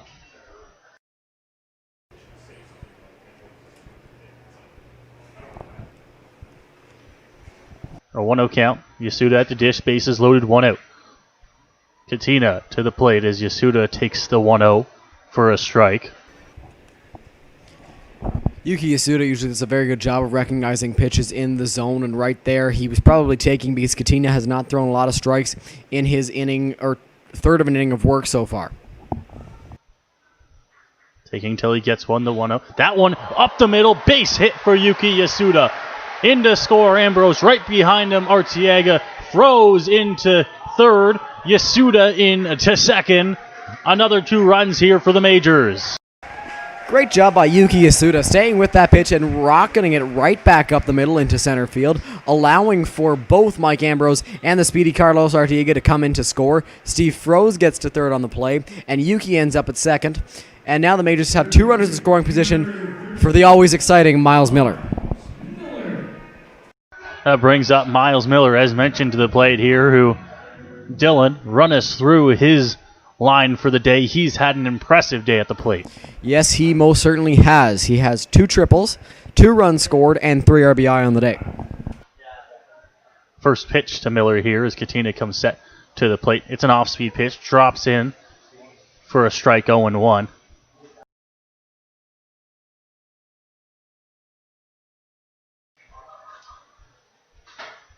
So the runners at second and third, and the 0-1 count. Here's the Katina pitch to the plate, just missing on Miles Miller. 1-1.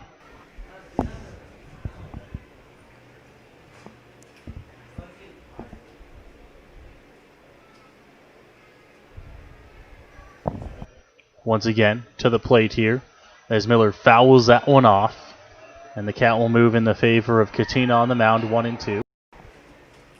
While the count does move in the favor of Brandon Katina, Miles Miller has shown us that he's a very good 2-strike hitter. Interesting to see if he's able to work Brandon Katina as well as he was Santos Arias. The 1-2. Miles Miller at the dish, a pair of runners on base. The pitch, that one hit on the ground over to first. Picked up, takes it himself, but the out is recorded. Froese comes in to score. The 13th run of the game for the majors, and another RBI there for Miles Miller. He doesn't stop getting those RBIs, does he? 3 RBI, bases clearing triple, and then an RBI ground out. Good job by Miles hitting it to the right side of the infield to get the run to come in to score. So now Izzy Pena to the plate for the majors. We mentioned, the Majors up through their heart of the order now. Hard to call it a heart of the order when the whole order has been hitting so well today. That one outside for ball one, 1-0. Izzy is in his third plate appearance in the last 2 innings. He hit twice in the third and once here in the fourth. Pena drives that one into right. It's a base hit. He'll stay at 1. Yasuda in to score, 14-2. Well, the outfield learned they knew to play back on Izzy Pena, but didn't really matter there. He still hit one into the outfield, and he only gets to first on the play, not a double, but that's all good. A run still comes in to score, and it is 14-2. The Majors are up by 12 here. And now Brownlee back to the dish here for the Majors. A night he'll remember. As Pena stands on 1, now with 2 outs here. Bottom of the fourth inning. Pitch on the ground for Brownlee. Picked up at short. Short throw over to 2 is in time. So they'll get out of the inning, but not before the Majors push across. 5 more runs here in the bottom of the fourth inning. They lead this one 14-2. We'll go take a quick break here when we come back to 5th inning.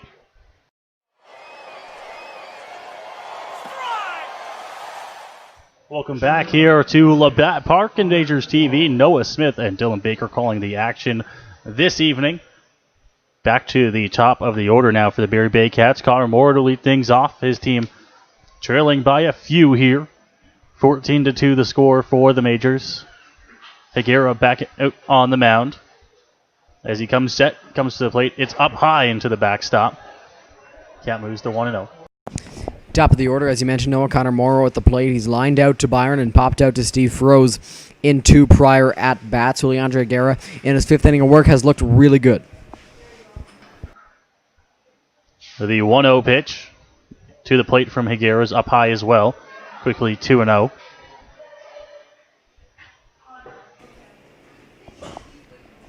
We saw Higuera get ahead of batters in the 4th inning, but he has gotten behind Connor Morrow here. It's 2-0. Pitch to the plate. That one's fouled back as it's crossed. So the count moves to 2-1. Let's just take a quick second to apologize for those of you watching at home. A few issues seem to be coming around with the stream. Some having no issues, some having a few. So we'll get that figured out as soon as we can. The 2-1 swung on and missed from Morrow. 2-2. Juliandre Higuera is still coming right after batters, even with that huge lead. He's throwing pitches up. He's throwing pitches low in the zone. He's been really, really impressive.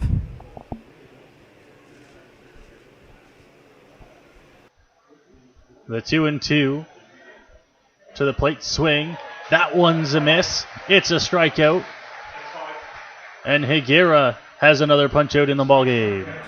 5 strikeouts for Juliandre Higuera. The fans here are happy.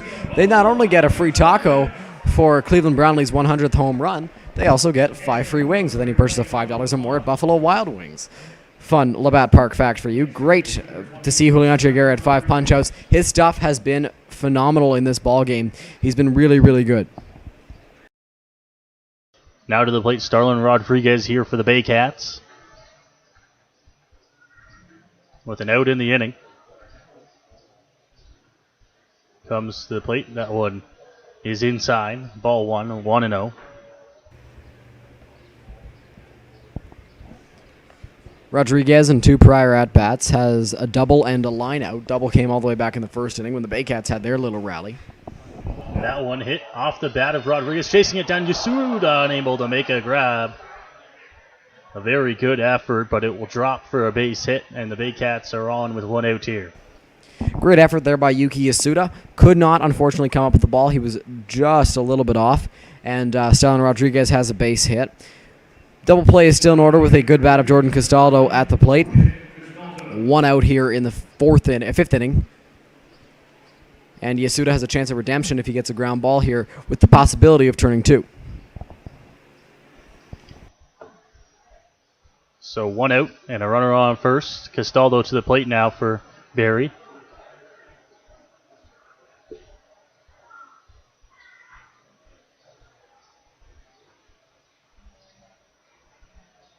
Here is the pitch from Higuera. That one across for a strike on Castaldo, 0-1.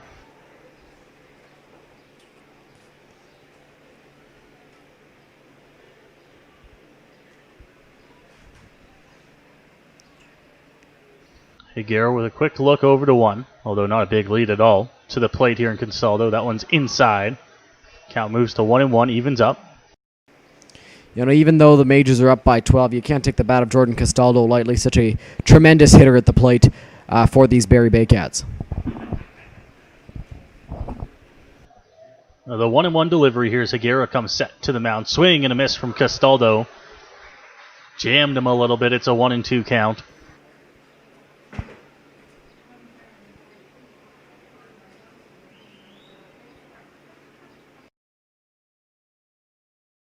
One ball, two strike with Castaldo at the plate.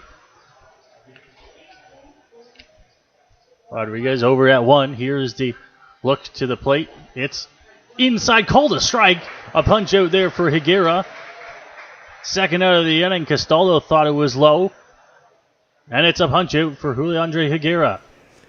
Wow, Jordan Castaldo really thought that was low. He stood in the box for quite a while, but it did look like it got some of the corner there, and it's out number 2, so 2 strikeouts for 2 outs in the inning for Higuera, even though he does have that runner at first base. Not out of the woods yet. Kyle DeGrace, cleanup man at the dish. So Kyle DeGrace to the plate now. He will bat with a runner on first and 2 outs in the inning. Higuera to the plate, swing and a miss from DeGrace, 0-1. It seems that Juliandre Higuera's stuff has gotten better and better as we've progressed in the ballgame, something you don't see too often with pitchers, and it's fantastic to see. To the plate, swing and a miss there again from DeGrace. So quickly getting ahead, 0-2 is Higuera. Possibly looking for another punch out here. He's up 0-2 on the designated hitter and cleanup hitter for the Baycats. 0-2, delivery to the plate. That one called strike 3. The punch out ends the inning for Higuera. Juliandre Higuera strikes out the side, not in order, but he strikes out the side here in the top of the 5th inning. He's done a phenomenal job so far in this ball game. 7 strikeouts for the Majors. While the bats have certainly backed him, he has done a great job on the mound for the London Majors. We will take a quick break here as they get the crowd fired up here in London. Majors out in front 14-2 on the Barrie Baycats.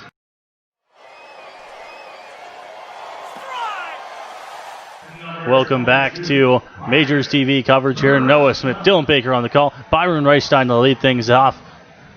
And the Majors have pushed across. 7 runs in the 3rd, 5 in the 4th. That's an impressive 2-inning tally, Dylan. It most certainly is. 9 guys came to the plate in the last inning, 11 in the one prior. So it's been very good to see from the Majors. Their offense has been on fire. The 0-1 delivery here. Katina to the plate. Reichstein swings right through that one, 0-2. Byron led off the 4th inning with a single and ended up scoring on a single. Here is the pitch on the ground for Reichstein. Big hop, and that one is going to hurt a little bit as Byron's going to be on with a base hit on what looked like a routine ground ball to lead off the bottom of the 5th. Wow, and it looks like the sequel of a series of unfortunate events for the Barrie Baycats out there on the infield. That one took a wicked hop in front of the shortstop, Connor Morrow, and just bounced over top of his head, and it allows Byron to get on. Dylan, when things aren't going your way, they really don't go your way sometimes, and the Baycats are feeling that right now after that one takes a hop on a routine ground ball. First pitch here to Larry Bockwell across for a strike, 0-1.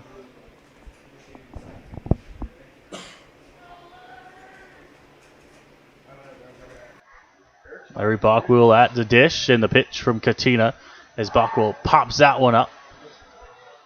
Yeah, it'll get out of play. 0-2. Larry's got to be patient here. He does not usually get the 2 strike counts. He's done a good job of swinging early in counts. Interesting to see how he fares on 0-2, whether he continues the Majors trend of being tough with 2 or not. Pitch just into Bockwell. Count moves to 1-2.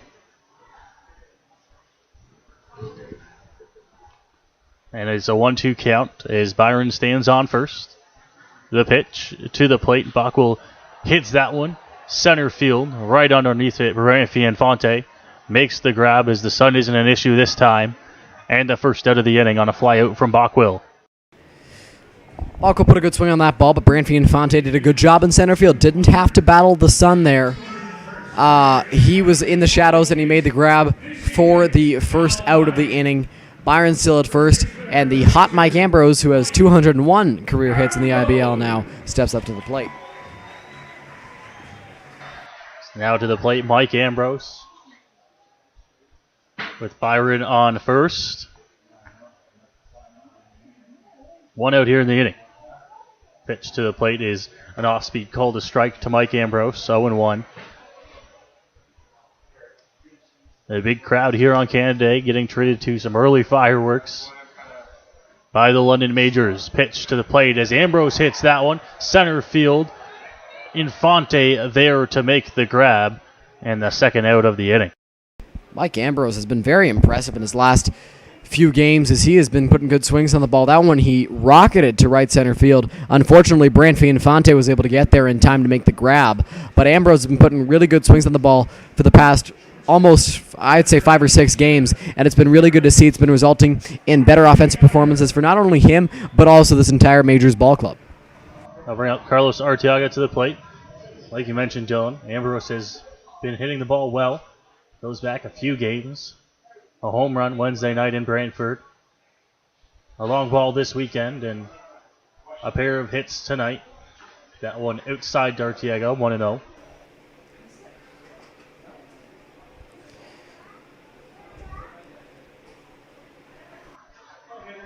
Has a look to the plate. Arteaga fouls that one off on an inside fastball. Count will move to 1-1.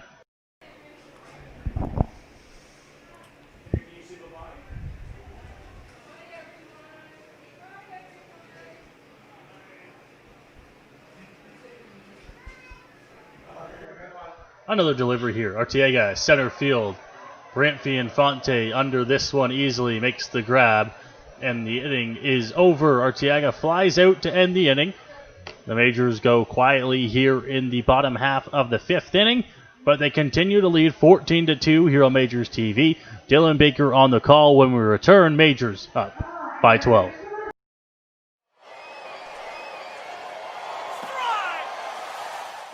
Welcome back to Majors Baseball on Majors TV. Dylan Baker here with you to call the 6th and the 7th innings of Canada Day action here at Labatt Park. Stevie Lewis leads off the top of the 6th. Change in the outfield. Evan Britt comes in to play left field. Looks like Izzy Pena's afternoon, or evening, I should say, is over. Juliandre Higuera's, however, is not. He's out for his 6th inning of work. That pitch is going to miss up high. 1-0.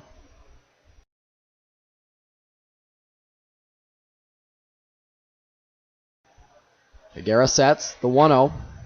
That's going to hit the outside corner. Called strike 1, 1-1 now.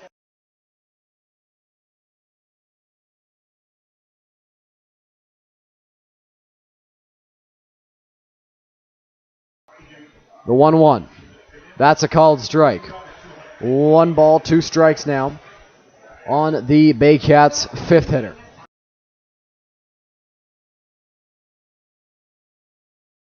Higuera looks in, gets the sign he likes from Larry Bockwell. He's ready to fire the 1-1. That's going to miss. The 1-2. That is 2 balls and 2 strikes now on Stevie Lewis. Higuera shakes Larry off once. Now gets the sign he wants. The 2-2. Called. Strike 3. Gets Lewis looking. 3 straight batters have been struck out by Juliandre Higuera. That won the first of the inning, and Higuera's 8th on the night as Jeff Cowan steps up to the plate.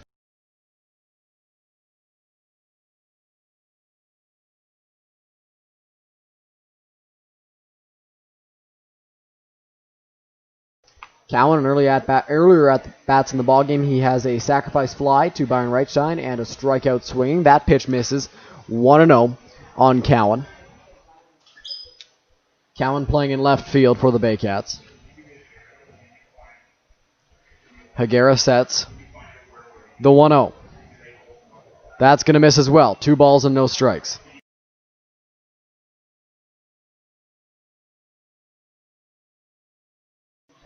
Digging into the rubber is Higuera. Gets the sign he wants from Larry Ballquill, the 2-0. Called strike 1. 2-1 now the count.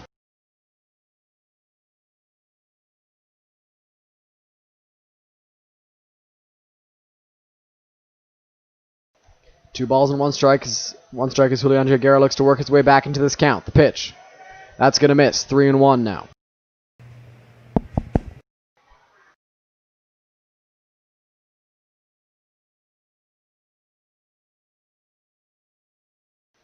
Higuera ready. 3-1 on Cowan, the pitch. That's going to miss, ball 4. So Higuera walks Cowan, his second walk of the ball game, and the Baycats have a 1-out base runner.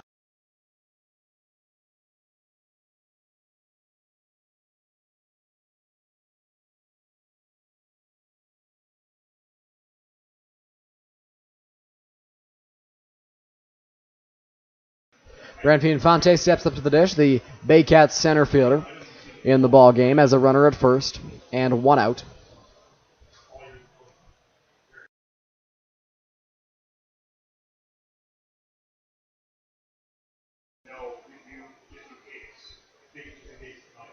Higuera sets his first offering on the ground. That one's going to go foul. Count is now 0-1. Infante, the number 7 hitter in this Barrie Baycats order, has a walk and a pop-out. So that would the walk of Jeff Cowan is Higuera's third walk of the ball game. He sets. He's got the 0-1 coming. The pitch fouled off by Infante. Count is now no balls and 2 strikes.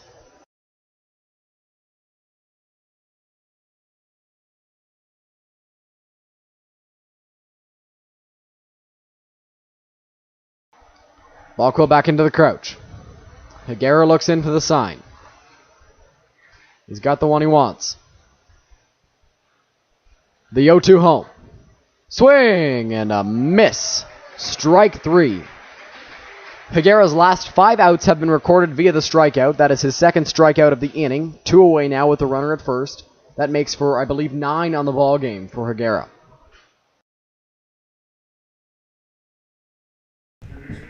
And 98 pitches as well in the ball game.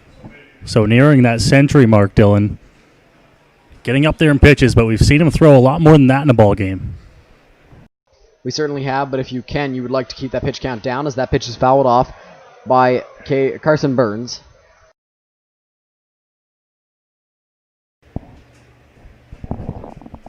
Burns into the ball game. Not a starter.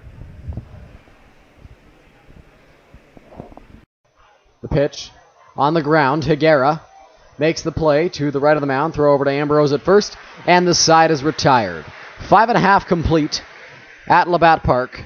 The Majors lead it by a score of 14-2. We head to the bottom of the 6th here on Majors TV.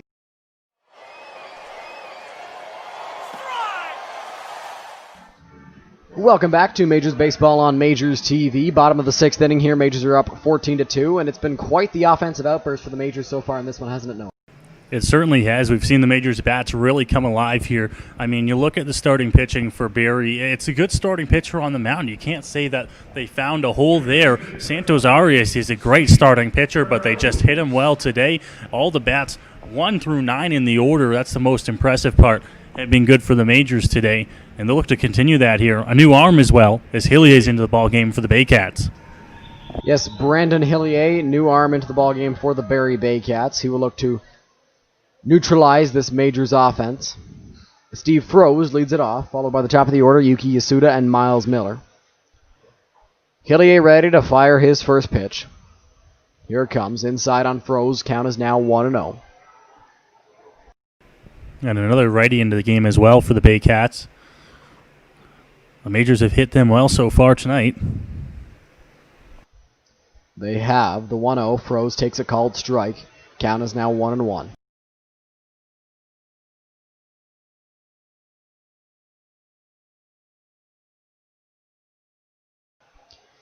Hillier sets the 1-1 home.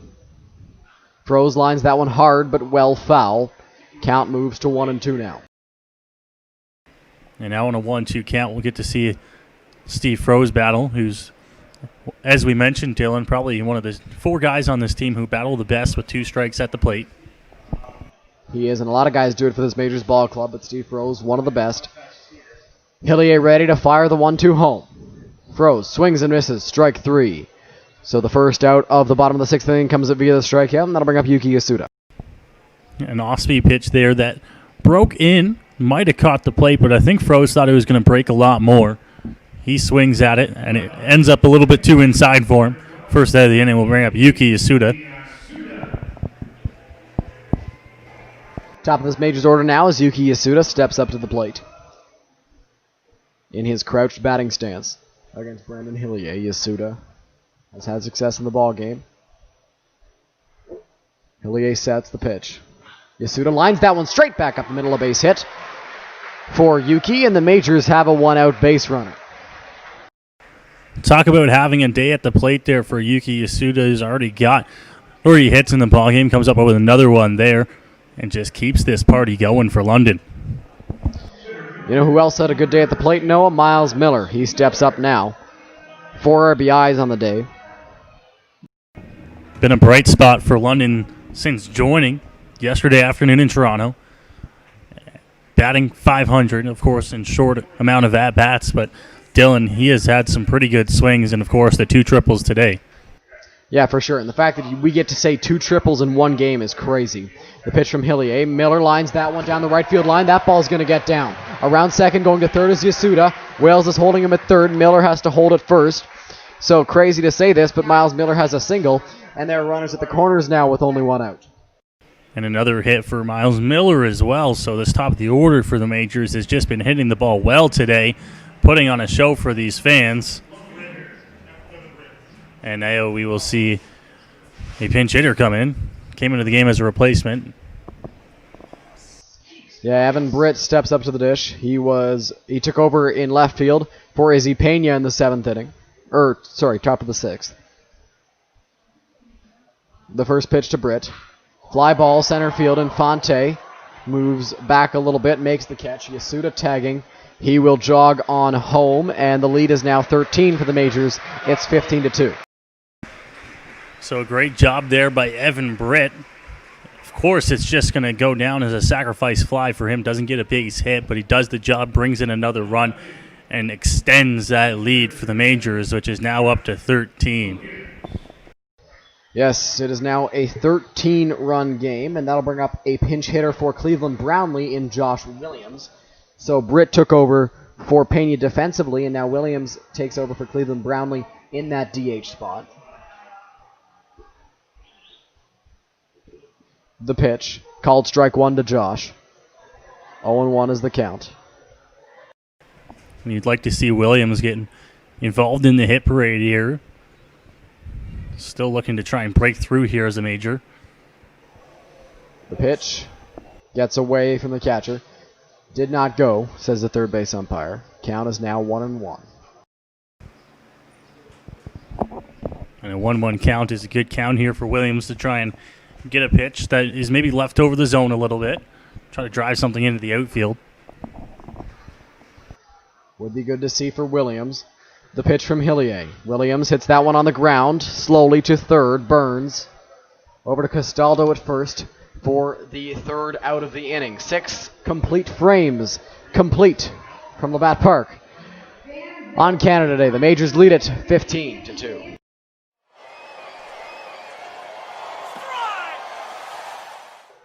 Welcome back to Majors Baseball on Majors TV. A flurry of defensive changes to get to.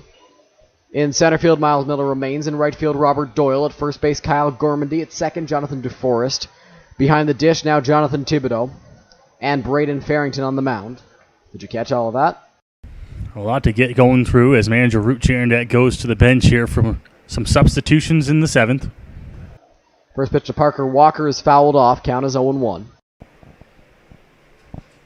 The Majors now, Dylan, have scored in every inning except for the fifth. I'll talk about being consistent on this Monday evening. Consistency, the definition of consistency has been this Majors offense so far in this ball game. Farrington ready to fire the 0-1 to Walker. That's going to miss. Count is now 1-1.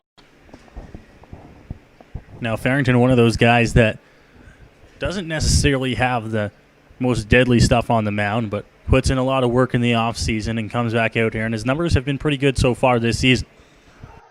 That pitch is a called strike 2, 1-2, and like you mentioned, Noah, he's not going to blow you away necessarily with his fastball, but he does have good stuff, and he works very hard in the off seasons, working at London places such as Centerfield Sports in the batter's box. The pitch to Parker Walker just misses.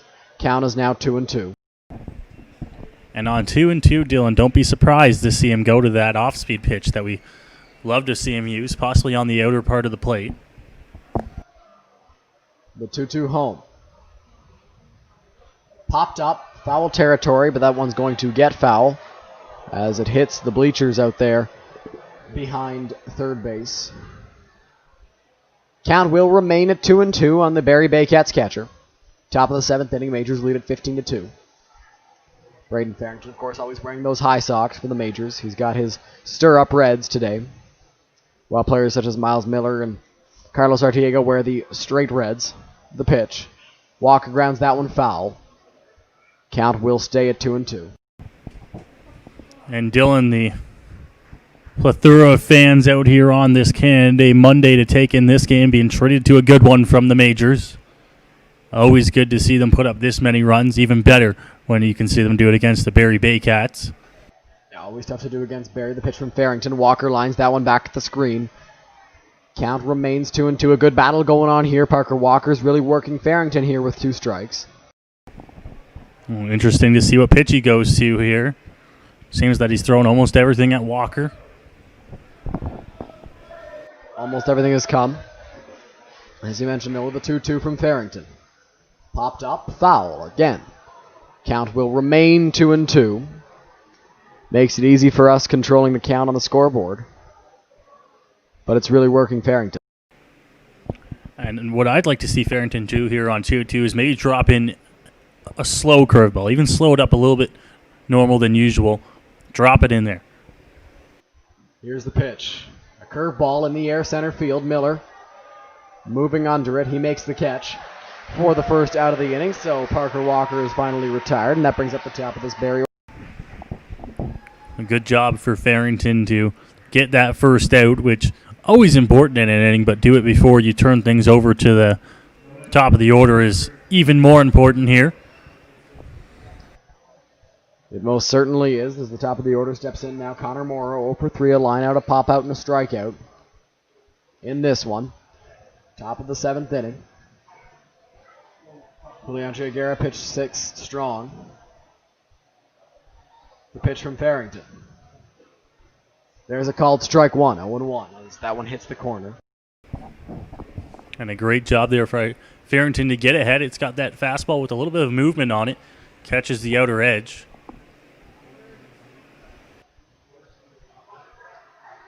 Here's the pitch, the 0-1. That's a called strike 2. Went back to the exact same spot and got the call yet again. No balls and 2 strikes. 0-2, you have lots of places to go here, lots of different situations, lots of different options to go to here. He's gone away both times. We'll see if they switch up the location. The pitch, that one's belted to left field and deep. Back goes Britt. He's back. He's at the track, and that ball is gone. So a 1-out home run for Connor Morrow. And look out. It's 15-3 now. And that one for Farrington is just a pitch that is in the entirely wrong location. Not sure if it was supposed to be there or if it just ended up there. They went outside with the first 2 pitches, caught the outer edge, and then busted him inside on Morrow, who, although leadoff hitter, no slouch at the plate, and he drove it over the left field wall there. to give the Baycats, believe it or not, Dylan, their first run since the first inning. Crazy. Higuera's done a great job. And Farrington just allowed the home run there as that pitch misses. Count is 1-0. Starlin Rodriguez at the plate.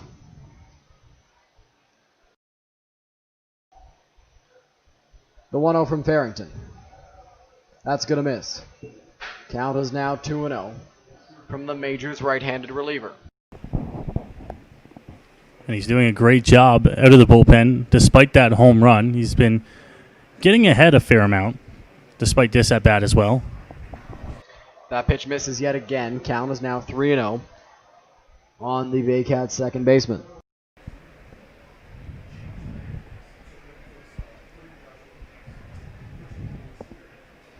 The pitch. Called. Strike one, so the count goes to 3-1 now on Rodriguez. Rodriguez taking all the way on that one, and don't be surprised if he's looking, unless it's an absolutely perfect pitch here on 3-1. The pitch on the ground. That one's going to get through, and it's going to be a base hit for Rodriguez. So the Baycats have a one-out base runner right after the home run. And now with that, we'll see a few people get up and start throwing in the Majors bullpen. Farrington giving up the home run, of course, and then the single. He does have one out here, so a ground ball can get him out of the inning. It could. Has to be ground ball to a guy because it is very tough to turn with a ground ball in the hole. Power bat of Jordan Castaldo at the plate. Here's the pitch from Farrington. That's going to hit the outside corner. Count is 0-1. A great job by Farrington to work ahead there. That one's on the outer edge. He seems to be having more success so far in this inning when he works the ball outside as opposed to in. Seems to be really working for him. The 0-1 from Farrington. Just missing that outside corner. Count is now 1-1. So a great job at working out there. We mentioned that's where it seems to be working best for him so far. So why not keep going to it? Farrington sets the pitch. Fouled off. Count is now 1 ball and 2 strikes. And on a big bat of Castaldo, still dangerous on 1 and 2, of course. So make sure you don't leave anything too much over the plate. Go low, go outside, try to get him reaching. It would be an ideal scenario for Farrington if you can get him to chase here on the 1-2. The pitch called. Time. And a balk is going to be... Something's going to be called here.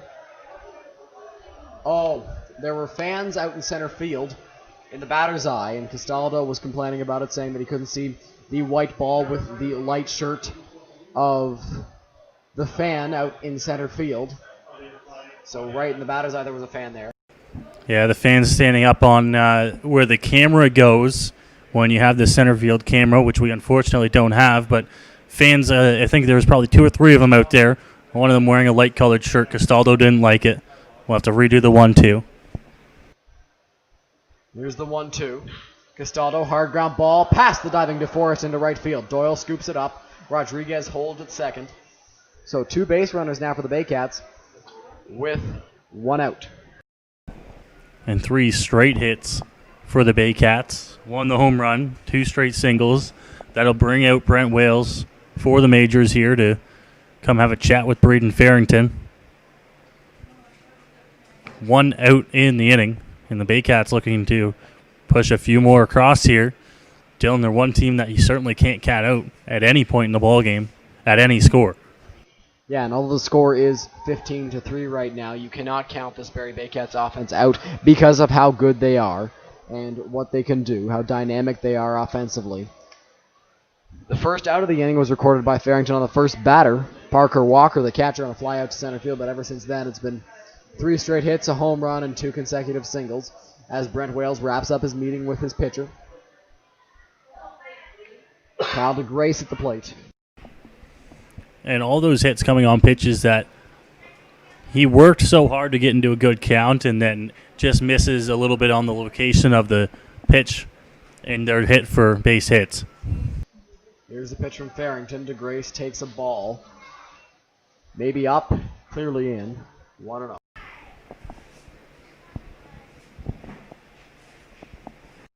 Farrington looks into the sign, comes set. Kicks and fires.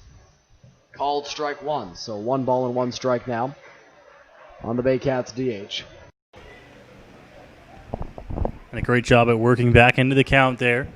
Don't be surprised if he stays with some of that off-speed stuff as opposed to going with the fastball. The pitch is just going to miss on the inside corner. 2 balls and 1 strike now on DeGrace, who in the ball game has singled and struck out twice. Falling victim to Julian Trejera. The 2-1. That's going to hit the outside corner. 2 balls and 2 strikes, and Farrington seems to have found that outside corner more times than not here. Doing a great job, certainly at least at finding the outer edge. The 2-2. Swing and a miss. Strike 3. So 2 outs now as Kyle DeGrace strikes out for the 3rd time in the ball game. 2 runners still on base for the Baycats.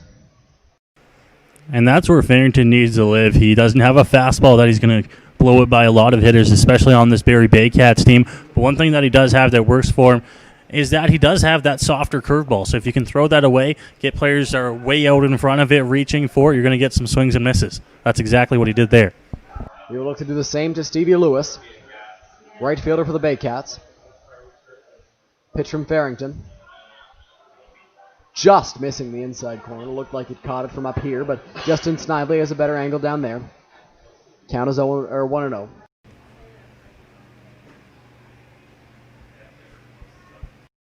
The 1-0. That's going to miss as well. 2-0. So falling behind 2-0 here. Needs to go back to that pitch that was working for him well. Just trying to drop it in there. Try to get that swing and miss. He will try his best. The 2-0 home from Farrington. Fastball misses. 3-0 now. 3-0 here on a dangerous hitter. So don't be surprised if they stay away from him here. Don't give him anything good to hit. The 3-0 from Farrington. That's going to be up and in. So the bases are now loaded after the walk to Stevie Lewis. And that brings up Jeff Cowan. And now for Jeff Cowan, a big chance for him to push some runs across for the Baycats. But he's got to try to find a pitch he likes here for Farrington. Can't really afford to walk anybody here. You just got to go right at. Hopefully they hit into a ground ball or a fly ball. You do have 2 outs in the inning. Farrington's got to work on just getting it out, throwing strikes. Here's the pitch. That's going to be a called strike 1 as it hits the outside corner. Count is now 0-1. That's exactly what Farrington needs to do there. Just keep working outside. Drop them in. Try to get the swings and misses. Don't fall into their trap. Don't throw that inside fastball. Here's the 0-1. Line drive right field. If it stays fair, could be extra bases. That ball will be foul. Just barely down the right field line. And out of view of our camera. Count is now 0-2 now on the Baycats 6-hitter. That one was inches away from scoring 2, if not 3 runs for the Baycats. Now for Farrington, you have an 0-2 count, so you have a few pitches to work with here. If I'm Farrington, I try to work outside here. Go to that curveball, keep it low, keep it outside, try to get that swing and miss. We'll see what he comes with here on the 0-2. The pitch to Cowan. Breaking ball, just missing the inside corner. Might have been a little bit high as well. Count is 1-2 now. And I like that pitch by Farrington, but Dylan, I keep saying it over and over again here. Keep it more on the outside part of the plate. It's a lot better pitch out there. Seems to be working for him. The pitch on the ground and off the foot of Jeff Cowan. It'll be a foul ball. Count remains at 1-2 now. Didn't go outside there. They seem to have a different plan, and I give my opinion all I want, Dylan. They're the ones down there. I'm up here. So trust what Thibodeau is going to. Thibodeau is, well, smart catcher, and he knows where to go, especially with Farrington. This is not their first time working together. It It is not Larry. Ball call out of the game. Barrington looks and gets the sign he likes. Comes set. The kick and the come home. Swing and a miss. Strike three. So 2 strikeouts in the inning for Braden Farrington. We're through 6.5. It's stretch time at Labatt Park. Majors lead at 15-3.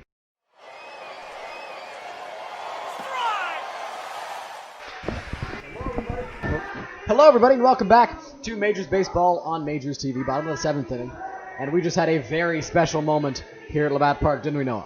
We certainly did down there just in front of the Majors dugout. A proposal in a truth or dare fashion game, and it was quite impressive to see down there everyone giving a round of applause, standing ovation. But back to what we're here for, Dylan. Bottom of the 7th inning. Stretch time is over, and Robert Doyle will come to the dish. Stretch time is over, as you mentioned, Noah. And Robert Doyle steps up to the plate, taking over for Byron Reichstein in the ball game. Byron now coaching first base for the Majors. That pitch misses 1-0.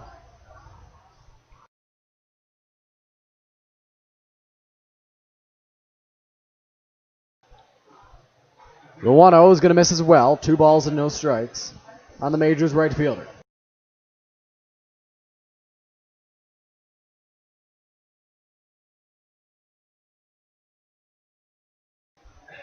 Pitch called. Strike 1.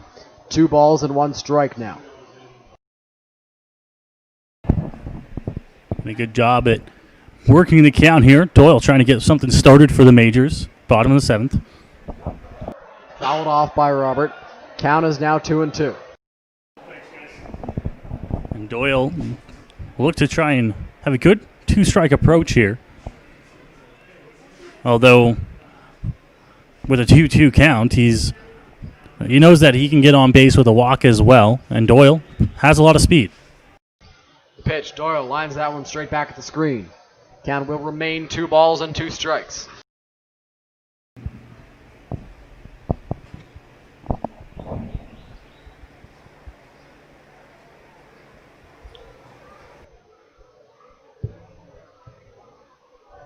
The pitch on its way.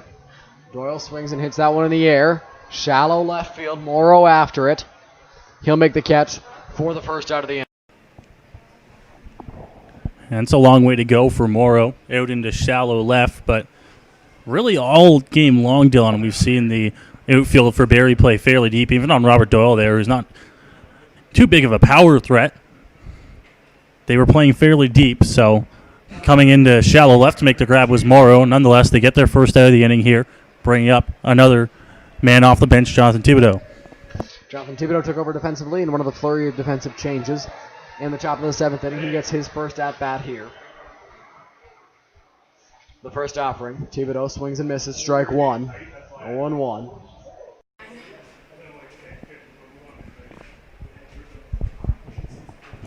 Thibodeau, a little bit more of a power threat than Doyle, so we see the outfield still playing fairly deep again. The pitch misses. 1-1. On 1-1 here. We'll see what they come with, Adam. I imagine they'll try to bring it inside, but setting up a little bit out. That pitch is fouled off. Count remains 1 ball. Count moves to 1 ball and 2 strikes.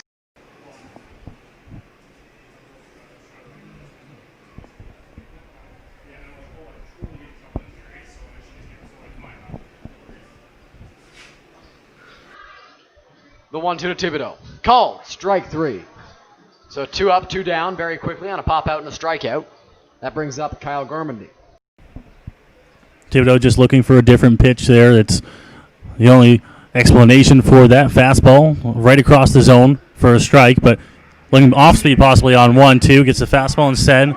Second out of the inning. So 2 outs now, and that brings up the man that replaced Mike Ambrose in the defensively at first base, Kyle Gormandy.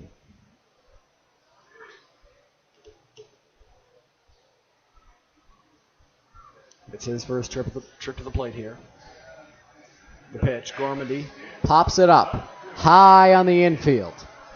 Burns and Walker almost collide, but Burns makes the catch to retire the side. 7 complete, and a proposal later. The Majors lead 15-3. We head to the top of the 8th. Noah Smith back on the call.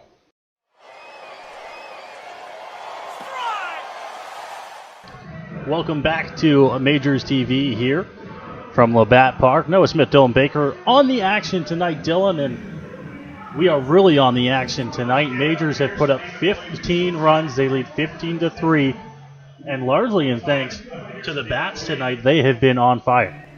They most certainly have been, Noah. The bats have been the main reason the Majors have had success in this ball game. Very good pitching performance by Julian Treguera and an inning of relief for Braden Farrington.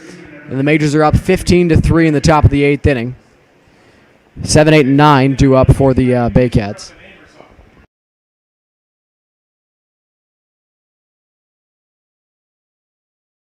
And another change on the mound as well. First pitch here is going to miss low, 1-0. Yes, new arm, Sean Hood-Tidman out there for the Majors. Coming into relief. Been a while since he's been into a ball game. He's going to look to try to get the Majors through the 8th, possibly more. The 1-0 pitch outside. Count moves to 2 balls and no strikes.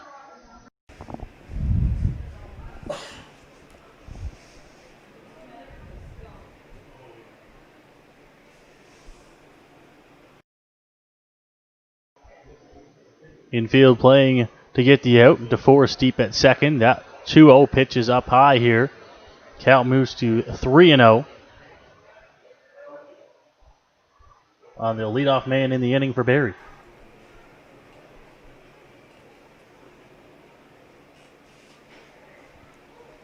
That one across for a strike, however. So the 3-0 becomes a 3-1 as Hood-Tidman works himself back into the count. Interesting to see how far Hood-Tidman can work his way back into this one. Pitch is up high, so it's a ball 4. And a walk here to the leadoff man in the top half of the 8th inning. The Baycats will have a runner on. Yeah, you're not too concerned about the runner on base as it is the bottom of the order, 8-hitter Carson Burns at the plate now. But still, this Baycats ball club is very strong, so you can never be on your heels. Of course, it's easy to look at the big lead and feel comfortable out there. Swing and a miss at the plate. Count moves to 0-1. As I was saying, it's easy to feel comfortable with that big lead, but you look at the lead right now, it's 12. The Majors put up 12 in 2 innings in the 3rd and 4th. Pitch. That one missing, 1-1. Yeah, and with an offense like Barrie's, nothing's ever impossible. So them scoring 12 in 2 innings is certainly a possibility as well. They've got 2 innings to do it. It's the 8th right now, and the 9th is coming up. That one inside. 2-1 the count now. And I think the big thing here for the Majors is not to be walking guys. I mean, if you're throwing strikes and they're hitting it, that's one thing, but to be walking guys and putting them on base via the walk is another. The 2-1 pitch. That one inside catches the zone. 2-2. Yeah, you don't want to walk anybody right now because then you give them free base runners for the top of the order, which is coming up in, which is not too far away. So obviously you want to keep guys off base. 2-2 pitch to the plate is way out. So he misses, and the count moves to full now at 3-2.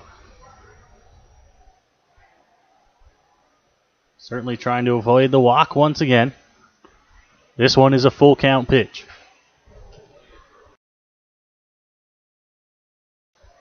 Leg kick to the plate. That one hit. Right field. Doyle chasing after it. He finds himself settled in deep right. Makes the grab for the first out of the inning. Good job by Sean Hood-Tidman bouncing back and getting a fly out after the walk. Robert Doyle had to go a ways to track that ball down, but he still made the play, so a good job by him. Now Hood-Tidman has the double play in order with the catcher up at the plate, Parker Walker.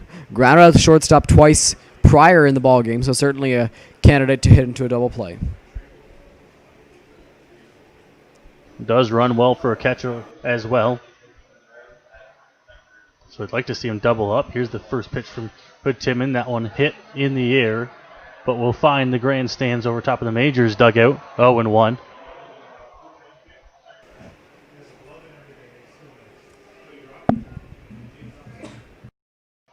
Of course, Dylan, we mentioned the large crowd on hand for this Canada Day matchup, of course.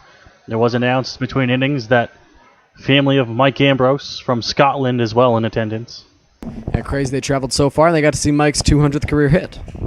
That one across for a strike, 0-2. So after the leadoff walk has found his way back into this one. He has 0-2 now on Parker Walker after the fly out there. Pitch off speed out as it doesn't break enough, 1-2. A bad idea there on 0-2 to come with the off-speed pitch. Didn't break as far as he would have liked for it to.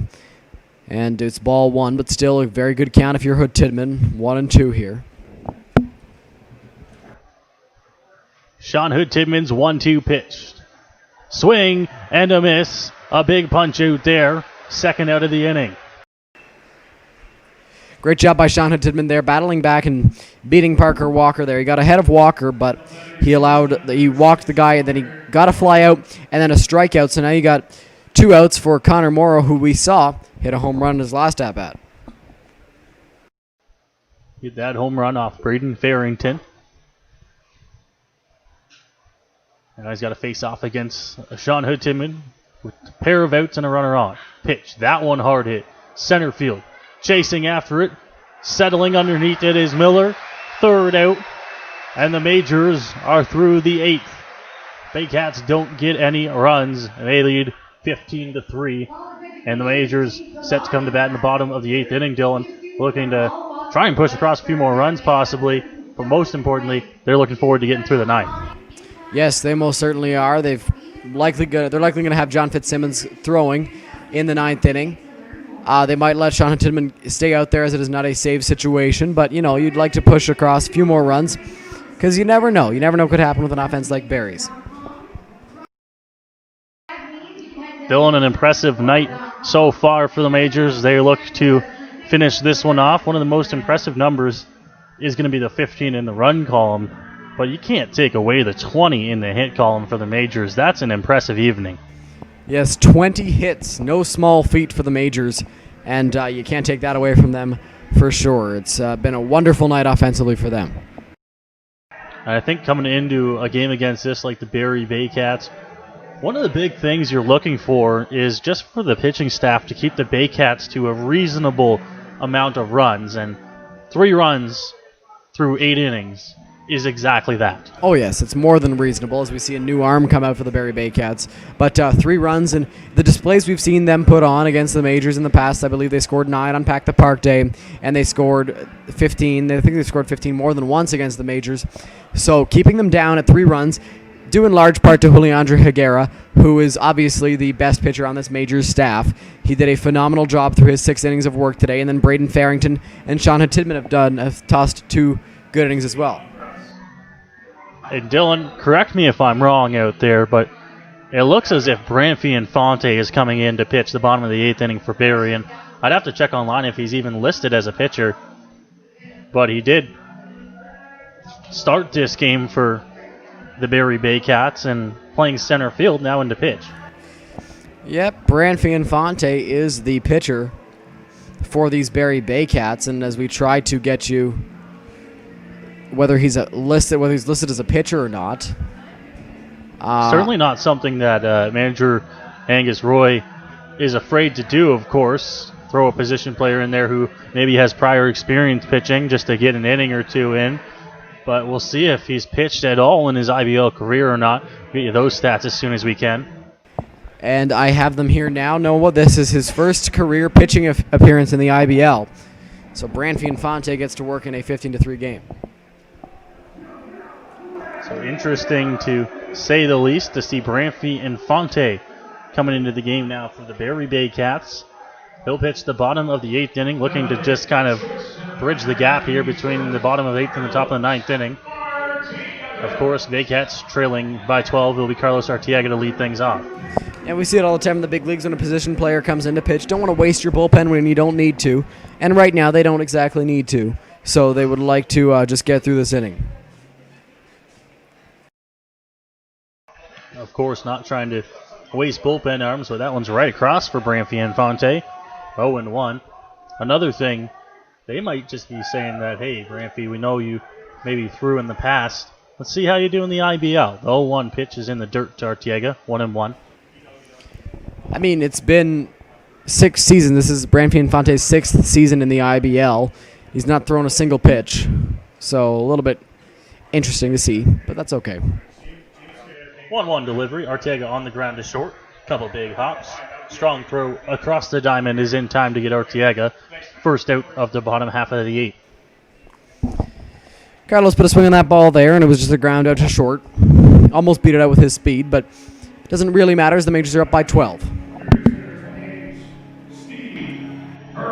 So I'll bring out Steve Froese to the plate now with 1 out in the bottom of the 8th.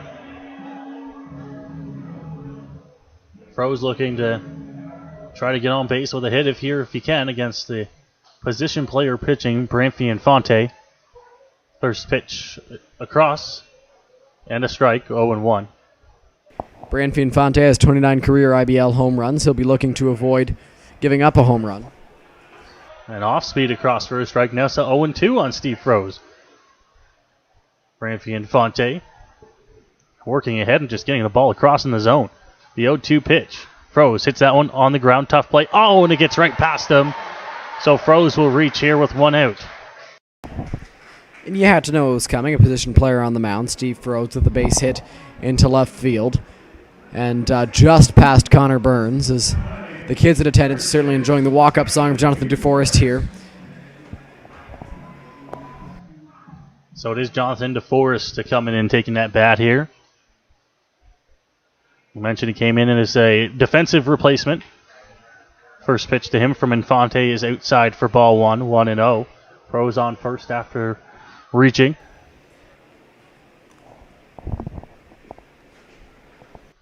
Pitch here is across. DeForest takes it and he evens the count at 1-1.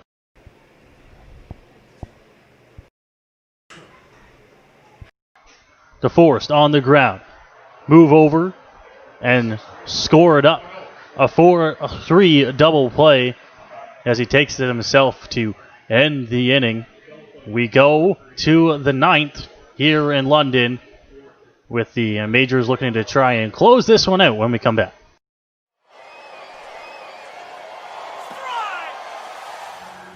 They're not going to be messing around here, Dylan. They're sending out none other than John Fitzsimmons, who, if you look through the stats this season, has been awfully impressive. Oh, yes, he has. A 0 ERA through 13 innings of relief. John Fitzsimmons has been more than impressive so far this season, but he has not worked in a long time. I believe his last outing was last Sunday, the 23rd, against the Welland Jackfish. So it's been a while for Fitzsimmons, and he will look to get some work here in this 15-3 ball game. If you're the Barrie Baycats, you come into this 9th inning down 12, and you think, all right, maybe we can just try to start the next game off on the right foot by pushing across a few here, but the Majors not playing nice. They send out one of the best relievers they have. Count 1 ball, no strikes. Here's the pitch from Fitzsimmons, fouled straight back, so the count evens up at 1-1. You can see there Starlin Rodriguez almost fell over while swinging at that pitch. He had to swing so hard to try and catch up to the lively fastball of Fitzsimmons. Lively to say the least with John Fitzsimmons. 1-1 is missing outside. 2-1 now for Fitzsimmons.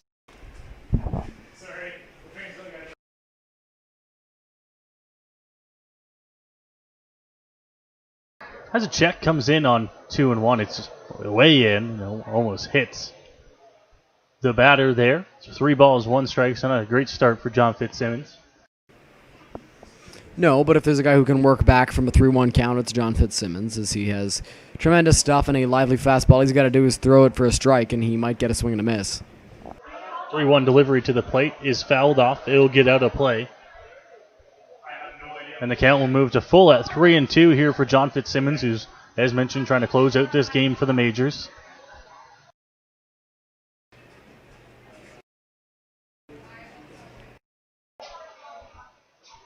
The 3-2 delivery from Fitzsimmons to the plate. That one hit right field. Doyle chasing after it. It's a foul ball as it just drops to the right of the line. We'll have to redo the 3-2. See, every pitch that Starlin Castro has fouled off, or sorry, Starlin Rodriguez has fouled off, he's been late on. So John Fitzsimmons has a lively fastball. Even a good bat and Starlin Rodriguez cannot catch up to it.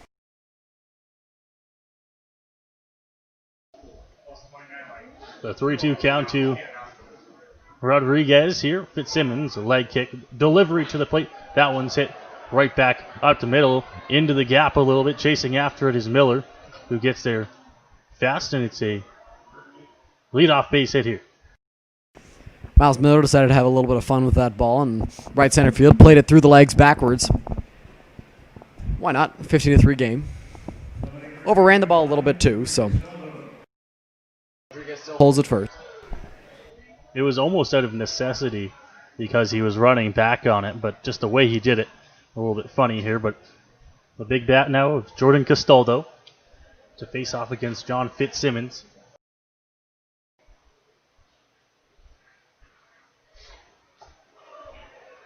Swings through that one, 0-1. Great job getting ahead on the fastball. Jordan Castaldo is trying to be the first guy to drive home a run off of John Fitzsimmons. In tough against the right-hander. The 0-1 delivery from Fitzsimmons. Swing and a miss. Castaldo right through it, 0-2.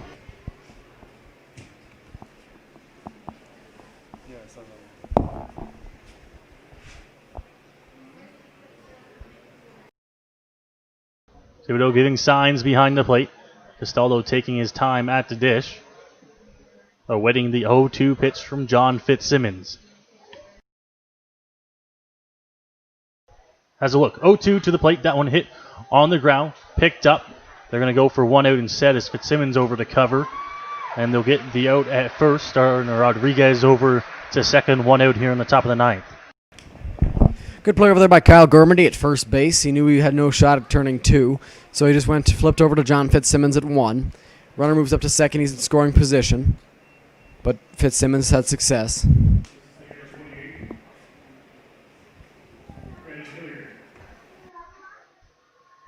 On the ground there, Gormandy might have had a chance to get the out at second, although you take a look at the scoreboard, you see your lead, take outs where you can get them, don't try to do too much. They get the force at first, one out. That one across for a strike, 0-1.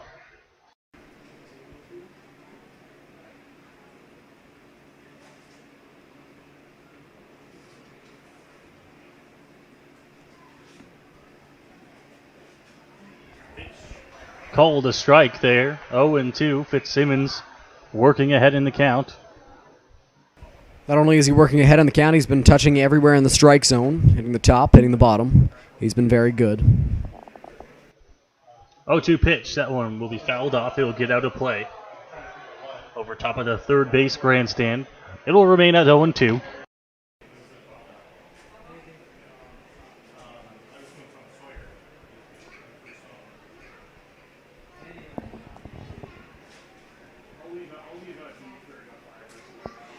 Pitch, that one swung on and missed from Fitzsimmons. Another strikeout in the game for the Majors. That one from Fitzsimmons, second out of the inning. Barrie down to their final out. Good to see that Fitzsimmons is able to blow a fastball by guys. Kyle DeGrace, cleanup hitter for the Barrie Baycats. That's not a small accomplishment with how good Barrie is, but Fitzsimmons still able to blow one right past him. So, great to see. Strikeout for Fitzsimmons.